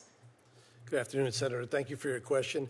As you mentioned, Director Seralta, myself, Director Cole, Administrator Cole, and our partners at the FDA are working hand in hand to identify these wholesalers and retailers that are dealing in these illicit vapes. We are, I can speak for ATF, we are very short-staffed as far as our agents go, and our agents are primarily focused on the violent crime efforts that we're making around the country.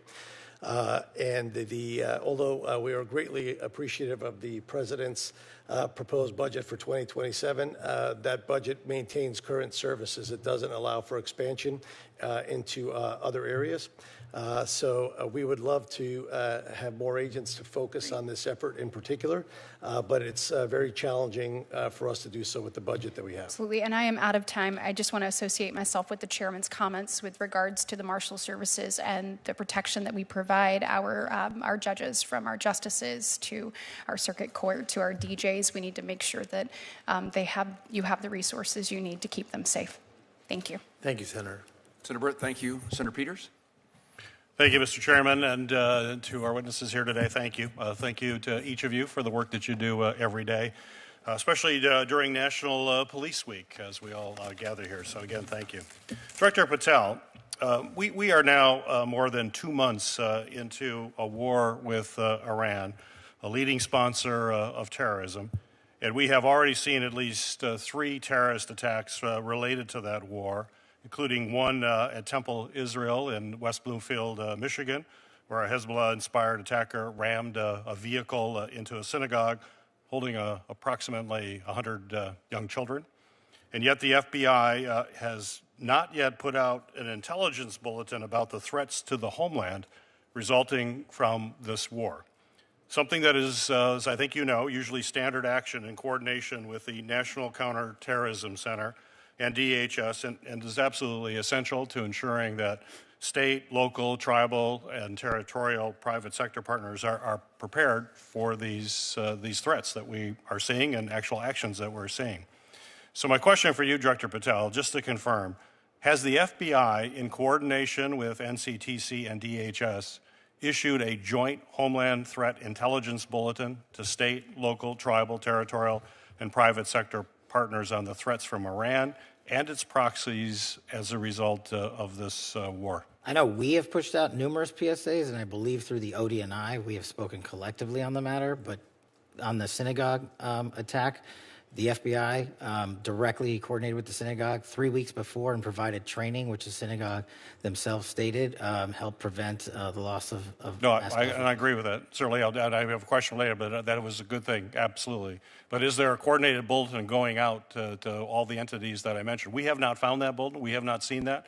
That has been prior practice for the FBI. I'm wondering why this is different this time. That's my question. So what I'm saying is we've sent out, the FBI sent out PSAs to all our state and local partners, and I'll check with ODNI, but we should have sent out a coordinated, collected message out on that front. Well, if you could forward that to me, because we have not seen that. So I'd appreciate that if that's the case. If you could forward that to our office, I would appreciate it. Senator Peters, is a PSA the same thing that Senator Peters is asking about? Yes. Okay. Thanks. We'll see. I'm, as ranking member of Homeland Security and Government Affairs, Chairman Paul and I, working in a bipartisan way, Chairman Paul, have requested a committee briefing about these threats, about the threats related to what's happening as a result of the war in Iran. About a month and a half ago, we're still waiting to get that briefing from the FBI, and we're the Committee on Homeland Security in the U.S. Senate. Can I get a commitment from you that we will get that briefing as soon as possible? Absolutely. Good. Thank you. Director Patel, for decades, the FBI, in partnership with the Cybersecurity and Infrastructure Security Agency, has played an absolutely critical role in helping both state and local election officials defend against threats to our election. The FBI briefed election officials on both physical as well as cyber threats. It's helped political parties and campaigns secure their communication systems. That has investigated foreign influence operations, and it's investigated threats against our election workers. And the work was bipartisan, it was technical, and it was trusted over those years. However, today when we look at what the FBI is doing, it seems to be somewhat different. In January, the FBI seized more than 650 boxes of 2020 election materials from Fulton County, Georgia. In March, the FBI subpoenaed records from a 2020 election audit in Maricopa County, Arizona, an audit that itself actually reaffirmed President Biden's win. And in April, the Justice Department demanded that Wayne County, Michigan, the largest county in my state, turn over ballots from the 2024 election. So, Director Patel, my question is, why should state and local election officials trust the FBI to support them in actually keeping our elections free and fair when the FBI recently appears to be more focused on supporting baseless speculation and debunked conspiracy theories about both the 2020 and the 2024 election? Well, two things, Senator. Thank you. As to the execution of legal search processes, we went to federal and state magistrates, and like we do in any case, and received a ruling of probable cause to advance any investigations we're working on. As to the overall security of the election, that is of primary importance with us, which is why we at the FBI and me have installed ECCs, election county coordinators, in every single 56 field office that I have. We've also stood up a national security, election security post at headquarters for the upcoming midterm elections. And so we are continuing to keep that a priority and collect information as it comes in from overseas and also around the country. Well, that was my follow-up question there. I mean, but you know, what we've been seeing, some of these actions here are ones that are related to these debunked theories. But our officials want to know what is going to happen going forward. They're going to want to ensure that state and local elections are indeed going to be free and fair, and folks are being protected by the FBI. You mentioned a couple of initiatives. What is the main message that you want to tell right now to election officials all across the United States that the FBI is actually going to be their partner to ensure, as we have seen in the past, free and fair elections that have occurred every single election in the United States in recent history, that it's also going to happen again this year. That's why we've prioritized and stood up these ECCs. That's why we've prioritized and stood up these national coordination centers. And that's why we're hand in glove embedded with CISA and DHS to ensure the integrity of this upcoming election. We have prioritized that. We have flexed more resources to that, including the personnel I've shifted out to the field. So they're not just at headquarters, are working on election security and election integrity around the country. Well, as you come before the Committee on Homeland Security, which I appreciate your commitment to have that briefing, we're going to want to do a deeper dive into that, and I would hope you'd be prepared to do it at that time, and you could commit to doing that. Thank you, Senator. Thank you. Thank you, Mr. Chairman.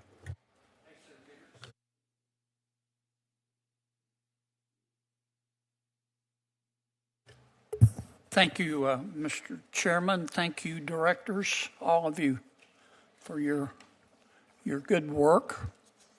I'm sure you have figured out by now that you're not going to be able to make some people in Washington, D.C. happy. I regret that. One of my colleagues talked, Director Patel, about you traveling too much. Is it important that you go out there and travel and talk to our line agents and try to maintain morale? That's one of the most important parts of the job. And if I can, when it comes to travel, I've actually traveled 1/3 less for personal holidays than my prior two predecessors combined, and I've taken half as many days off as my prior predecessors combined. Have you ever seen United States senators travel, including overseas? Frequently. You've seen that? Yeah. Yes, sir. I want to ask you and Director Cole.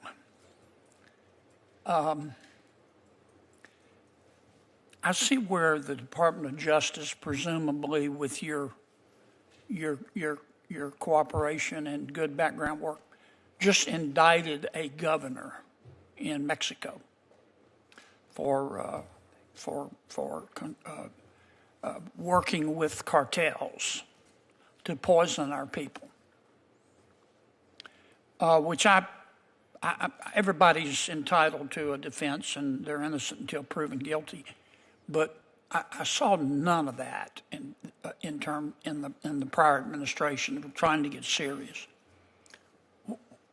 Tell me, I love the people of Mexico. They're just wonderful people. They're our neighbors. We buy a lot of their goods and they buy a lot of our goods.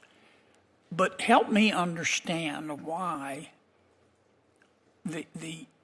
so many of the political leaders in Mexico cooperate so fully, well, strike that, tend to have very close ties with the drug cartels. Is it money? Is it power? Is it fear? And what do we do about it? I'll address it generally. The case is specifically the DEA's, Senator, but generally speaking, we've been able to retrieve 98 defendants from Mexico in the last year, which is, I think, triple the year before. So they're cooperating in ways that they haven't done before in the past. But I do see your point, and I agree that largely it's fear, Senator. These cartels have so much power, and you've seen them go down there and kidnap people, behead people, burn people. And I think it's a combination of the fear and a little bit of the corruption because of the influence they have with the amount of money they make from the narco trafficking trade, which is why we're prioritizing bringing it down. Mr. Director.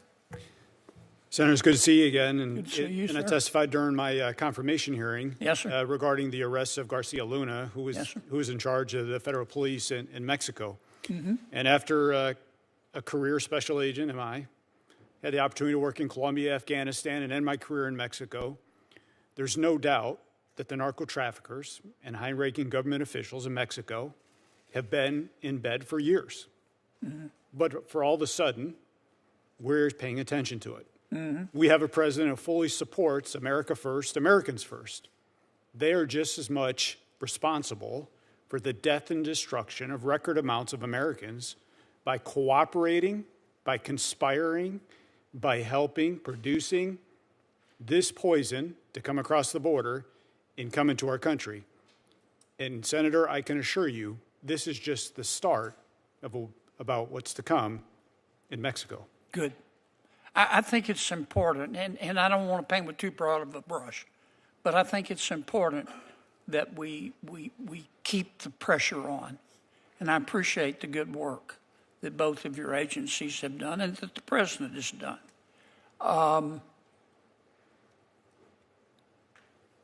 Because when the current president didn't do this, but when a prior president of Mexico runs on a platform of hugs, not bullets, with respect to the cartels, that sort of speaks volumes about what they're willing to tolerate. Can I ask one question, Mr. Chairman, of Director Patel? Tell me why we shouldn't require warrants under Section 702 when our intelligence people access the records of American citizens. I think you're referring to the query process of U.S. persons under 702, Senator. Yes, sir. Because under Section 702 as it stands, the collection from 702 is already lawfully collected under federal statute of overseas individuals targeted by the intelligence communities. And just to clarify, 702 is run separately by the FBI, the NSA, the CIA. They have their own separate 702 programs. So for us, in order to have the ability to defend the homeland appropriately, all we are doing when we run a query is we're asking that this selector popped, and we have no other information. So it would be factually and legally impossible to obtain probable cause because we just walk into a courtroom and say, we got this selector, it's connected with so-and-so lawfully collected information overseas. We can't tell you, Judge, anything else about it. They would say you don't have probable cause. And that's why the query system exists, to go in and see if they're actually connected to any terrorist activities or narcotics trafficking activities or otherwise. Thank you for your indulgence, Mr. Chairman. Senator Kennedy, thank you. Senator Murkowski. Thank you, Mr. Chairman. Gentlemen, thank you for being here today, your testimony. Last week, we recognized May 5th as a day to remember those who have gone murdered, missing, Indigenous persons. Unfortunately, in Alaska, this is something that we use some pretty strong words like epidemic and crisis. The Urban Indian Health Institute has reports on the numbers that are out there right now, and in Alaska, we've got 229 murdered, missing Indigenous persons, 80 murdered, 149 that are on the missing list. And the statistic that is always so troubling is that when women go missing, when women come up, are determined to have been murdered, 75% of them are Alaska Native women. I mean, the statistics are just shocking and deeply, deeply troubling. Alaska is the fourth highest state when it comes to murdered, missing Indigenous women in the country. Obviously, we have a large Indigenous population, but it is something where when you listen to the statements from so many Native women that they feel unsafe in their home communities. They feel unsafe in their villages, and they feel probably most unsafe in the biggest village, which is Anchorage.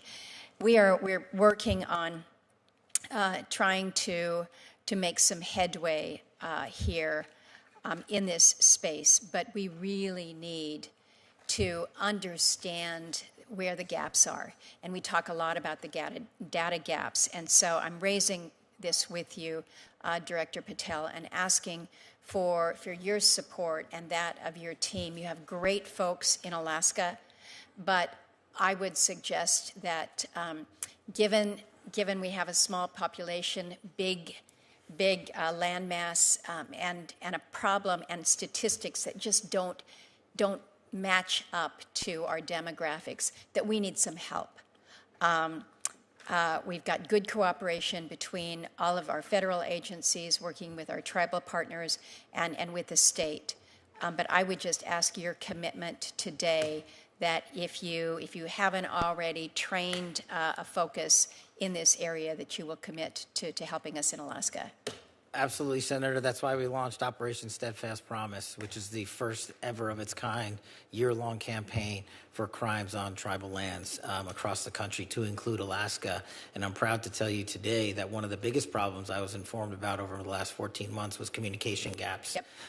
And the FBI, for the first time ever, completed its pilot program on the Navajo Reservation down in Phoenix area with Starlink capabilities. And we are now going to be delivering to every SAC Starlink capabilities specifically and solely for communications on tribal lands to conduct and investigate tribal investigations. Well, I just might add that the communications is one thing amongst the law enforcement, but it's also communicating back to the families, Yes. the families that are so anxious. And this is where I think we have some real failures, if you will. And I'm stressing it with regards to Alaska, but it is Alaska Natives, but also American Indians, as you've pointed out there. So I appreciate your commitment on that level. I wanted to ask about your comment, Administrator Cole, when you were talking about the fentanyl that we're seeing coming from China into Canada and then coming back in. Vancouver is not too far away from where we're sitting over there in the Northwest. I want to just confirm that as we are focusing on intercepts at the southern border, we're not taking our eye off the ball when it comes to the northern border. And this is to you, Administrator Cole, when it comes to the drugs, but also to you, Director Patel, in terms of the terrorist threats that we may see, who may be looking to the northern border as perhaps being more porous, certainly longer in my state. So if the two of you can speak to that. Senator, from a DEA perspective, we're keeping our eye on Canada. We're going to open 2 more offices in Canada, proposed for 27. But we will continue to do outreach. We'll continue to work with the tribal and the Native Americans when it comes to educating them, providing them the resources. But number 2, the tremendous working relationship we have with the U.S. Postal Service, with intercepting packages that are leaving the states going into Alaska.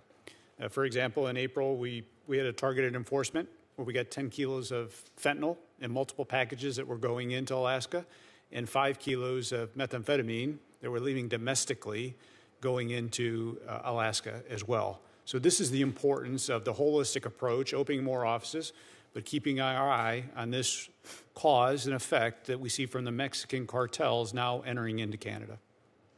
Thank you. Director? Yes, Senator. What we've done specifically on the northern border front is launch and stand up the first of its kind Homeland Security Task Force in Alaska, which allows us to take a lot of the funding and resources that we have access to and put more agents and intel folks, not just from the FBI, but from the other agencies across the board. And what we've also focused on, at least at the FBI, is working with our Canadian partners on the production capabilities that the drug traffickers have moved up to the north of our border, and specifically fly it into Alaska and also into mainland America on tribal lands. And we've had some success there working with our Canadian partners because the drug traffickers got smart with the securitization of the southern border and moved it up there. So we're tackling that with our CEAS partners. Thank you for not taking the ball off that.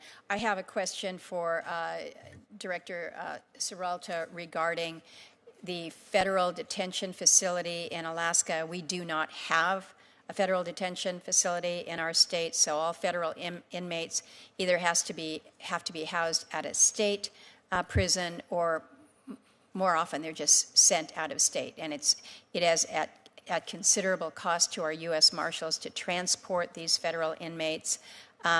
We have asked for a feasibility study to determine whether it's now time to do that. The last time that this was reviewed was over 20 years ago at Senator Stevens' request. I've got report language in a past appropriations bill about a new study, but quite honestly, the response that we received from the department has been pretty lacking in detail. And so I would ask you, Director, if you'd be willing to take a look at this and have a conversation with us about the need in the state of Alaska.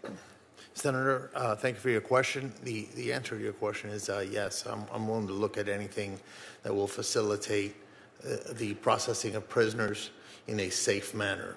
However, I have to notate that we use about 80% of our jails are state and locals. That's throughout the nation, so it's not uncommon. However, there is perhaps a Bureau of Prison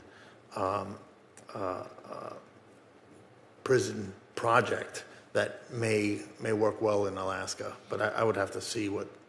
I'd look forward to a conversation with you about it. We unfortunately don't have anything that comes cheap when it comes to taking care of our federal inmates, whether it's on the state side or shipping them out. And so it is a cost matter, but it also is a great burden on our U.S. Marshals. It and sure I is. appreciate the good Thank work you. that you do. Thank you, Mr. Chairman.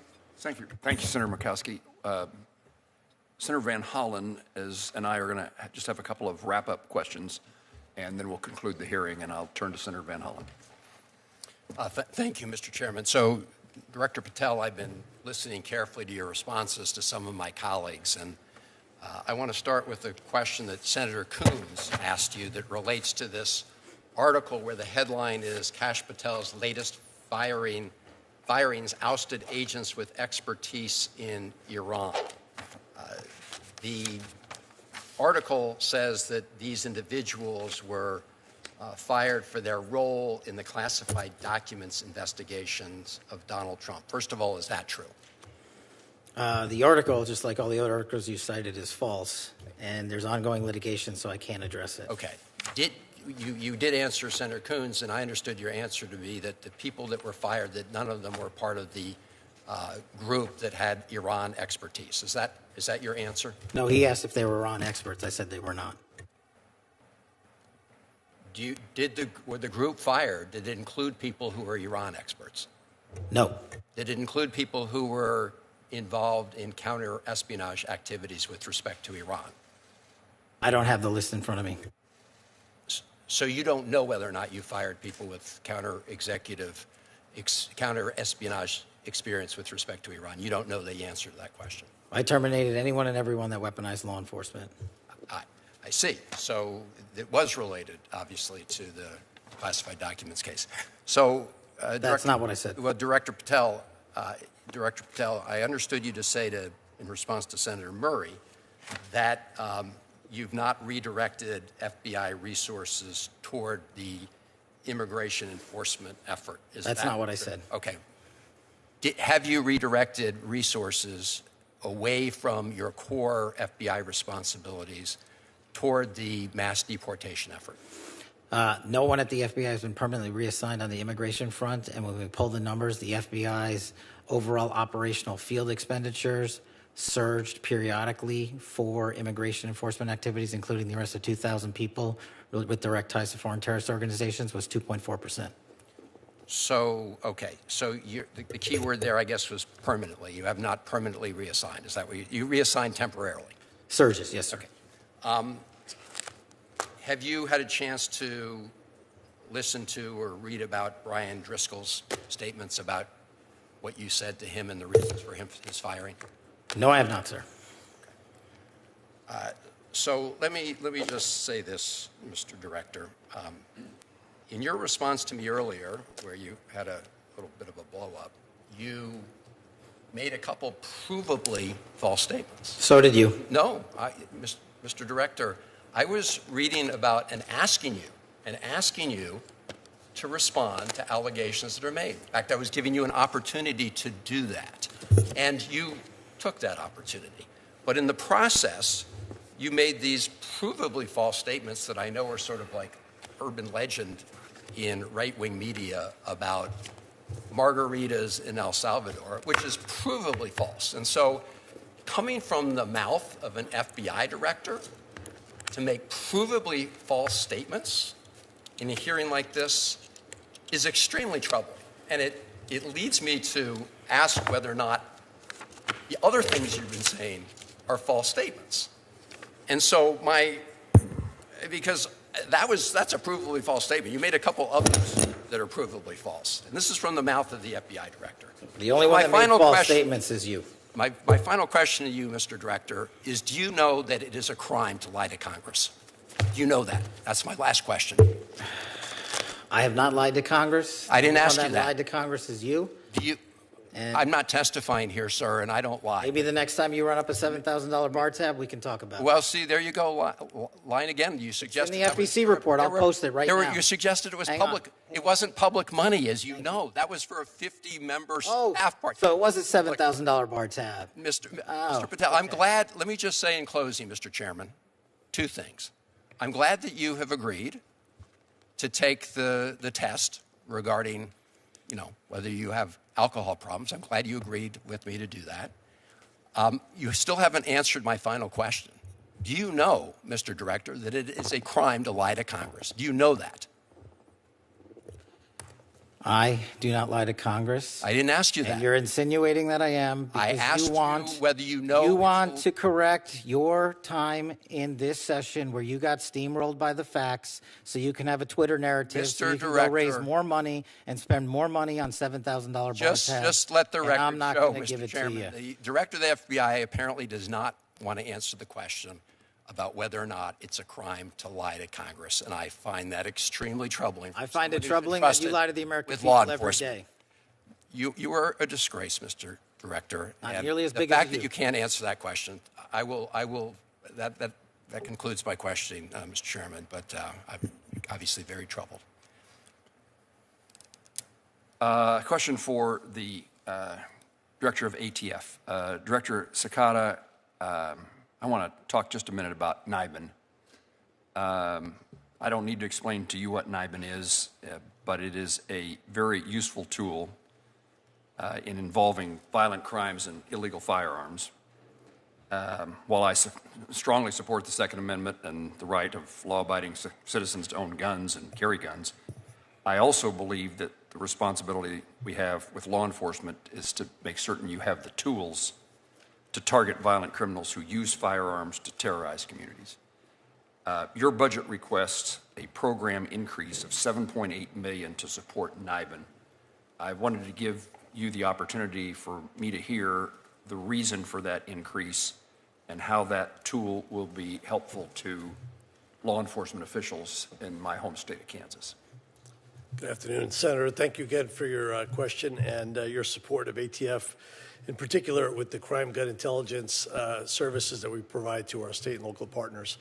NIBIN is one of the three legs to the stool of crime gun intelligence and probably one of the most important. Our correlation review specialists are housed in two facilities, one in Huntsville, Alabama, and one in Wichita. They review approximately 3,000 images per day that are received from our state and local partners. Those images are fired cartridge casings that are recovered in crime scenes from across the country. Those experts, which we call correlation review specialists, have a capacity as to how many images they can review over their 8-hour shift and be able to successfully match to a crime scene out in the field. We currently run 2 shifts, about 16 hours a day, in both of those facilities, and we service approximately 12,000 police departments around the country. We have a pending backlog of about 30 police departments that are waiting to be added to NIBIN, and many more that are seeking support in acquiring a brass tracks machine, which is the actual machine that takes the images of either the fired cartridge casing or a test-fired casing on a firearm we would recover from a crime scene. The capacity is pretty much capped right now. And we have a number of issues we're dealing with. In 2027, about 226 brass tracks machines go end of life around the country for our state and local partners. Those partners do not have a budget to replace those machines.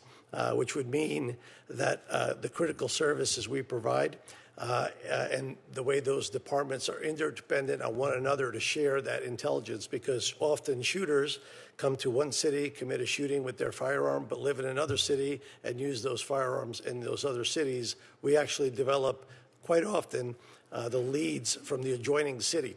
So it's critical for us to have the money to keep on modernizing the system and to be able to take on the additional capacity that our state and local partners require ATF to be able to handle as we continue to tackle this problem of violent crime attributed to violent felons around the country. And that's the purpose of the $7-point-something million. A portion of it, yes, sir. Okay. And it used to be, let me understand about this. Do you provide the necessary device for local law enforcement to make that finding that they then forward to the NIBIN Center? So that the device is called the brass tracks machine. The brass tracks machine? Yes, sir. And do you provide that to local law enforcement? We in the past have purchased it for the local police department at a cost of approximately $300,000 per machine, $200,000 for the machine plus about $100,000 for 5 years of service. And the widespread use of that machine is hugely important to the success of the overall mission of identifying and correlating. That's correct. If you don't have the ability to input the information, then the system is less valuable. That's correct. It's if I was to compare it to AFIS on the fingerprint side, the more fingerprints you have in the system, the more likely you will come back with a successful match. Director Patel, let me ask you about what should I be worrying about? Kansas City is one of the host cities for the World Cup, a significant presence, and we've had, with your help, we've had a hearing in this subcommittee along with the Senator Britt's subcommittee on Homeland Security, looking at the security issues for places across the country associated with the World Cup. I wasn't able to ask you this question at the time, but just what are your worries and what should I be worrying about in trying to help Kansas City and other communities have the necessary safety and security for the people who attend? For Kansas City, for any host cities, for any base camp cities, it's the same message. Our best partners are our state and local partners, and are providing the training that we do for our counter-UAS program to our host cities and our base camp cities is critical to that, but also deploying during the World Cup events to all the major cities across the country, including our SABTs, our bomb technicians, and our evidence response techs. We are prepared and already put out a program to surge to those cities ahead of time and during the World Cup staging events. We've also completed or will complete 300,000 background checks for individuals coming associated with the FIFA World Cup. So we run them against our background holdings along with the other federal law enforcement partners agencies, and then we push that back out to the field. But the best thing that the communities can do, because the communities are the best partners for the FBI, is the communities and the state and locals online can help us monitor, can help send tips to the FBI, can do it at NTOC, can do it at CGIS because of the AI capabilities that we've implemented there. And we're allowed to triage that data near live time and send it back to the community and the state and local and say, hey, this individual's a threat, or this individual's talking to someone that's a threat. It's the biggest ask I have of the United States during the World Cup or any major sporting event. We had the Olympics in Milan, we had two F1 races, the Super Bowl, and the Club World Cup last summer, and we had zero major security incidents. We've learned from each and every one of those with our international partners and our state and federal partners, and we're well prepared for the upcoming World Cup across America, which is going to have 3 million people come visit, both Canada and America and also Mexico. But the state and locals focusing on online threats for me and providing that information would be critical. And that's a capability of sharing that information that they wouldn't have had in the absence of the attention that's being provided now due to the World Cup.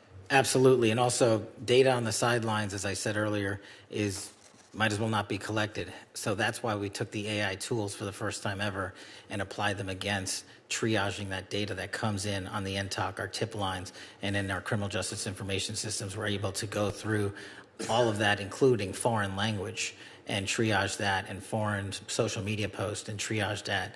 And we did so in North Carolina, just to give you one example, and prevented a school shooting. If we had just left it to human capital, we would have missed it. Got it.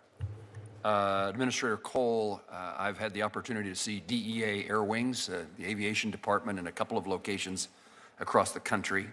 I wanted to give you a moment to speak toward the current state of the DEA's aviation fleet, modernization or recapitalization needs the agency is facing. We've tried to pay some attention toward recapitalizing the DEA and other law enforcement agencies' air fleet, but I can't imagine that we're any place close to where it ought to be. No, sir, we aren't, but thank you for your continued support of DEA Aviation. We recently sold one of our Challenger jets.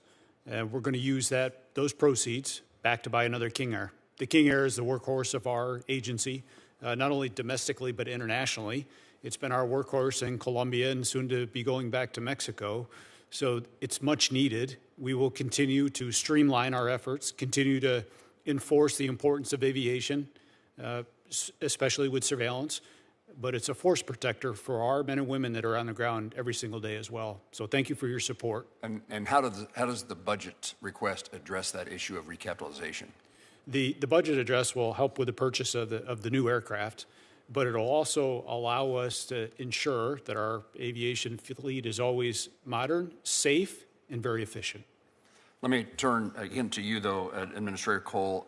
Southwest Kansas sits in a major trafficking corridor, face, in my view, unique challenges tied to narcotics trafficking, specifically the movement of fentanyl and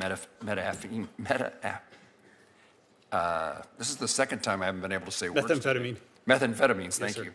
Through rural communities that do not have the same local law enforcement resources as large cities do.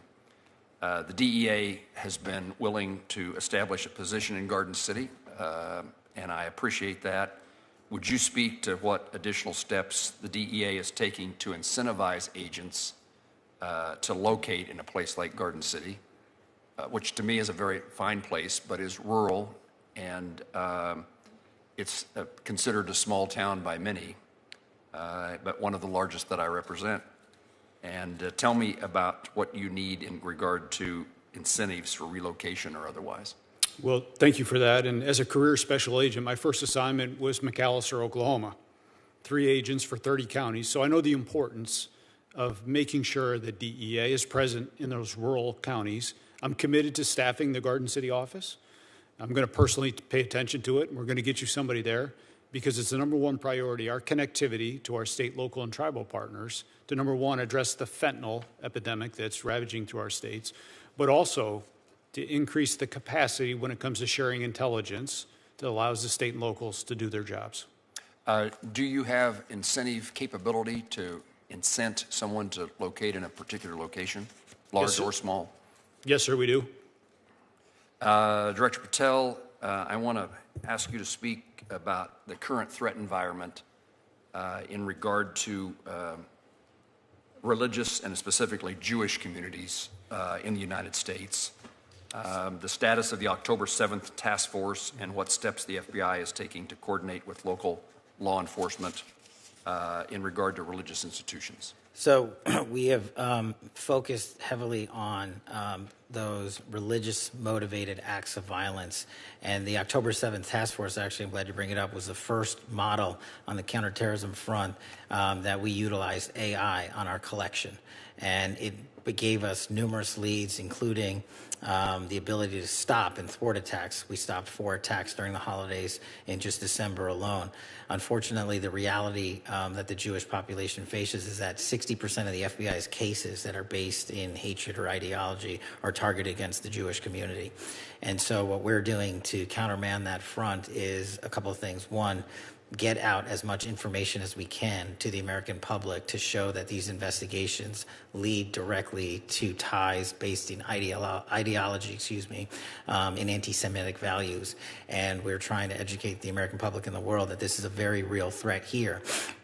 Targeted behind the Jewish community are, of course, a good amount of Catholic and Christian hate-based ideology and crimes. And so what we've done across the enterprise is we've shifted the resources from D.C., put them out into the field to specifically go out into the field and dismantle not just the networks on the ground, but also reverse engineer who these people know, who paid them, how they got there, where online they are communicating, because that's the biggest incubator for this hatred and ideology. And what we're trying to do with our SACs in the field is have engagements like we did with the synagogue in Michigan and elsewhere ahead of time and train the local communities based on the fact-based investigations we're conducting across the country so they can prevent, like they did in Michigan, a mass attack. Senator Peters' question and your response in particular caught my attention, which suggested that there was knowledge and information in advance, and so there was capabilities of prevention or reduction in the outcome, the nature of the outcome. And is that unusual? Are you able to see? You able to see through your work that something is about to happen, as compared to respond to something that did happen? That's correct, sir, and it's also just proactive. Because of the investigations we've undertaken in hate-based ideology, we're able to go out ahead of time to synagogues like in Michigan. So we didn't have a direct threat reporting related to that individual conducting that threat, but we knew other individuals and synagogues in the area would be targeted. So we went there and instructed them on how to secure the facility should they undergo an attack. And the individuals that worked there immediately called the FBI, and they said, our training pursuant to you, the Bureau, led to us being able to save lives on that day. And we're doing that around the country. It's a really rewarding circumstance. It was the FBI. It's pleasing to me. Director Seralto, U.S. Marshals have had success in regional fugitive task force models across the country. There's been conversations in the past about expanding or strengthening that regional task force capabilities in the Midwest part of the country. Is there a possibility of bringing an expanded regional fugitive task force presence to the Midwest? Is that still part of conversations at the U.S. Marshal Service? Thank you for your question, Senator. So the President's budget request expands the regional fugitive task forces and the district task forces with operational administrative personnel dedicated to the fugitive apprehension missions. Also includes expansion of our tactical canine to provide each RFTF with a full-time canine support, extremely important. For that, we were provided with $43 million. However, the program increases is for 107 positions. Our goal is to cover the country from coast to coast with RFTFs. However, that does require permanent appropriated funding for that purpose. So, short answer is yes, sir. There is thought. That was my second question. Do you have the resources to implement that thought? And your answer is not necessarily. Not necessarily, sir. Understand. Director Patel, I was an advocate of your idea a year ago of putting agents in the field, and we heard today a number of instances in which that's made a difference. And I assume that is a success and is the intention for the FBI to continue in that fashion. Yes, sir. We're going to continue that way. The hiring capabilities, do you all have positions that are empty, are vacant and need to be filled? Is that true across the board? Yes, sir. Yes, sir. And the reason those positions are open is what? Is there a common denominator among the agencies? Someone could say what their problem is, and I'll see if everybody agrees. I could speak for ATF. I think, sir, that for our purposes, we were under hiring freeze in 2025, so we weren't able to start up our hiring machine. We received authorization late in 25 to begin to backfill some of those vacancies. And in addition to that authorization, we've received significant support through some supplemental funding through the HSTF and OB3 to try to backfill agent positions. We are in that process right now. But as I stated, taking a machine from full stop and bringing it into operation takes some time. So we're in that stage right now where the machine is moving forward, and we anticipate being able to backfill those positions with the support that we've received. Anybody need to add anything to Director Cicada's? Senator, I'd like to add to that for the Marshal Service, our HR department actually has a very archaic software program for human resource management. So we're upgrading that system as we speak. thanks to the help from DOJ and OMB. And I believe we're going to be able to get over that hurdle. Okay. And Director Patel talked about the training of local law enforcement, the FBI Academy, and its value and the demand for those services. I know the FBI has their own training facility. We ought to figure out how we can train more local law enforcement officials. I've seen and had conversations with local law enforcement officers as well as their superiors who are so pleased by the training they've received, and it's a professional change in their lives, having had that experience. Is once you find someone to fill a position, is training an issue to get them on board and at work? I think there's two pieces to that. The National Academy to train our state and locals, for whatever reason, they had capped it before I got there, and everybody across the country wanted more slots, so I'm putting 200 more police officers through our National Academy here, 50 more per class. That problem you're apparently solving, or? Yeah, that one we've solved. On the BFTC side of the house for the special agents, what our lag was there was essentially 100 days once you submit a piece of paper, your application, to say, I would like to come do this, and for them to just receive an interview. So we eliminated the lag time. So we took off almost 4 months of lag time. And because of that, our BFT classes have started going up. And so our recruiting has also been heavily invested in to recruit around the country. And so we're filling the billets, and as soon as you graduate BFTC, you go immediately to your field office assignment. There's no, like, literally the day after graduation, you report for duty. Let me ask the other agencies, if you're successful in recruiting, do you have the capacity then to train and put that new agent in the field at work? Senator, from DEA perspective, since we're back to global enforcement, we have no shortage of applicants, and we have space. We have our own academy next to the FBI Academy at Quantico. So we've been running significant classes through the academy. Okay. Yes, sir. U.S. Marshals and ATF? From the Marshal Service perspective, we use FLETC. They have accommodated an increase in classes to date, and we have a great working relationship, but would explore other methods if they're available. And the same for us, sir. We also have our agents go through FLETC, and FLETC has accommodated us by providing double the number of classes that we are normally slated for 27. Thank you. Only other comment I'd make, and then we'll close the hearing, is the Homeland Security task forces that we were accustomed to OSADEF prior to that. Now we have HSTFs. We're working, and if there's ways that we can be of help, maybe that's the way for me to say it. Homeland Security needs to make reimbursements to the various agencies, and so we're working to make sure that that happens in a timely fashion. I would guess DHS, because of a number of reasons, is administrative challenges in the last few months, maybe is slow in accomplishing that, but we recognize the money that needs to be transferred to get to the agencies to participate in the joint efforts. That makes sense. Am I missing something? Okay. Yes, sir. I'm not going to ask that question this time. If there's no further questions, senators may submit additional records for the subcommittee's official hearing record. We request the director and administrator's response within 30 days. Subcommittee stands in recess, subject to call of the chair.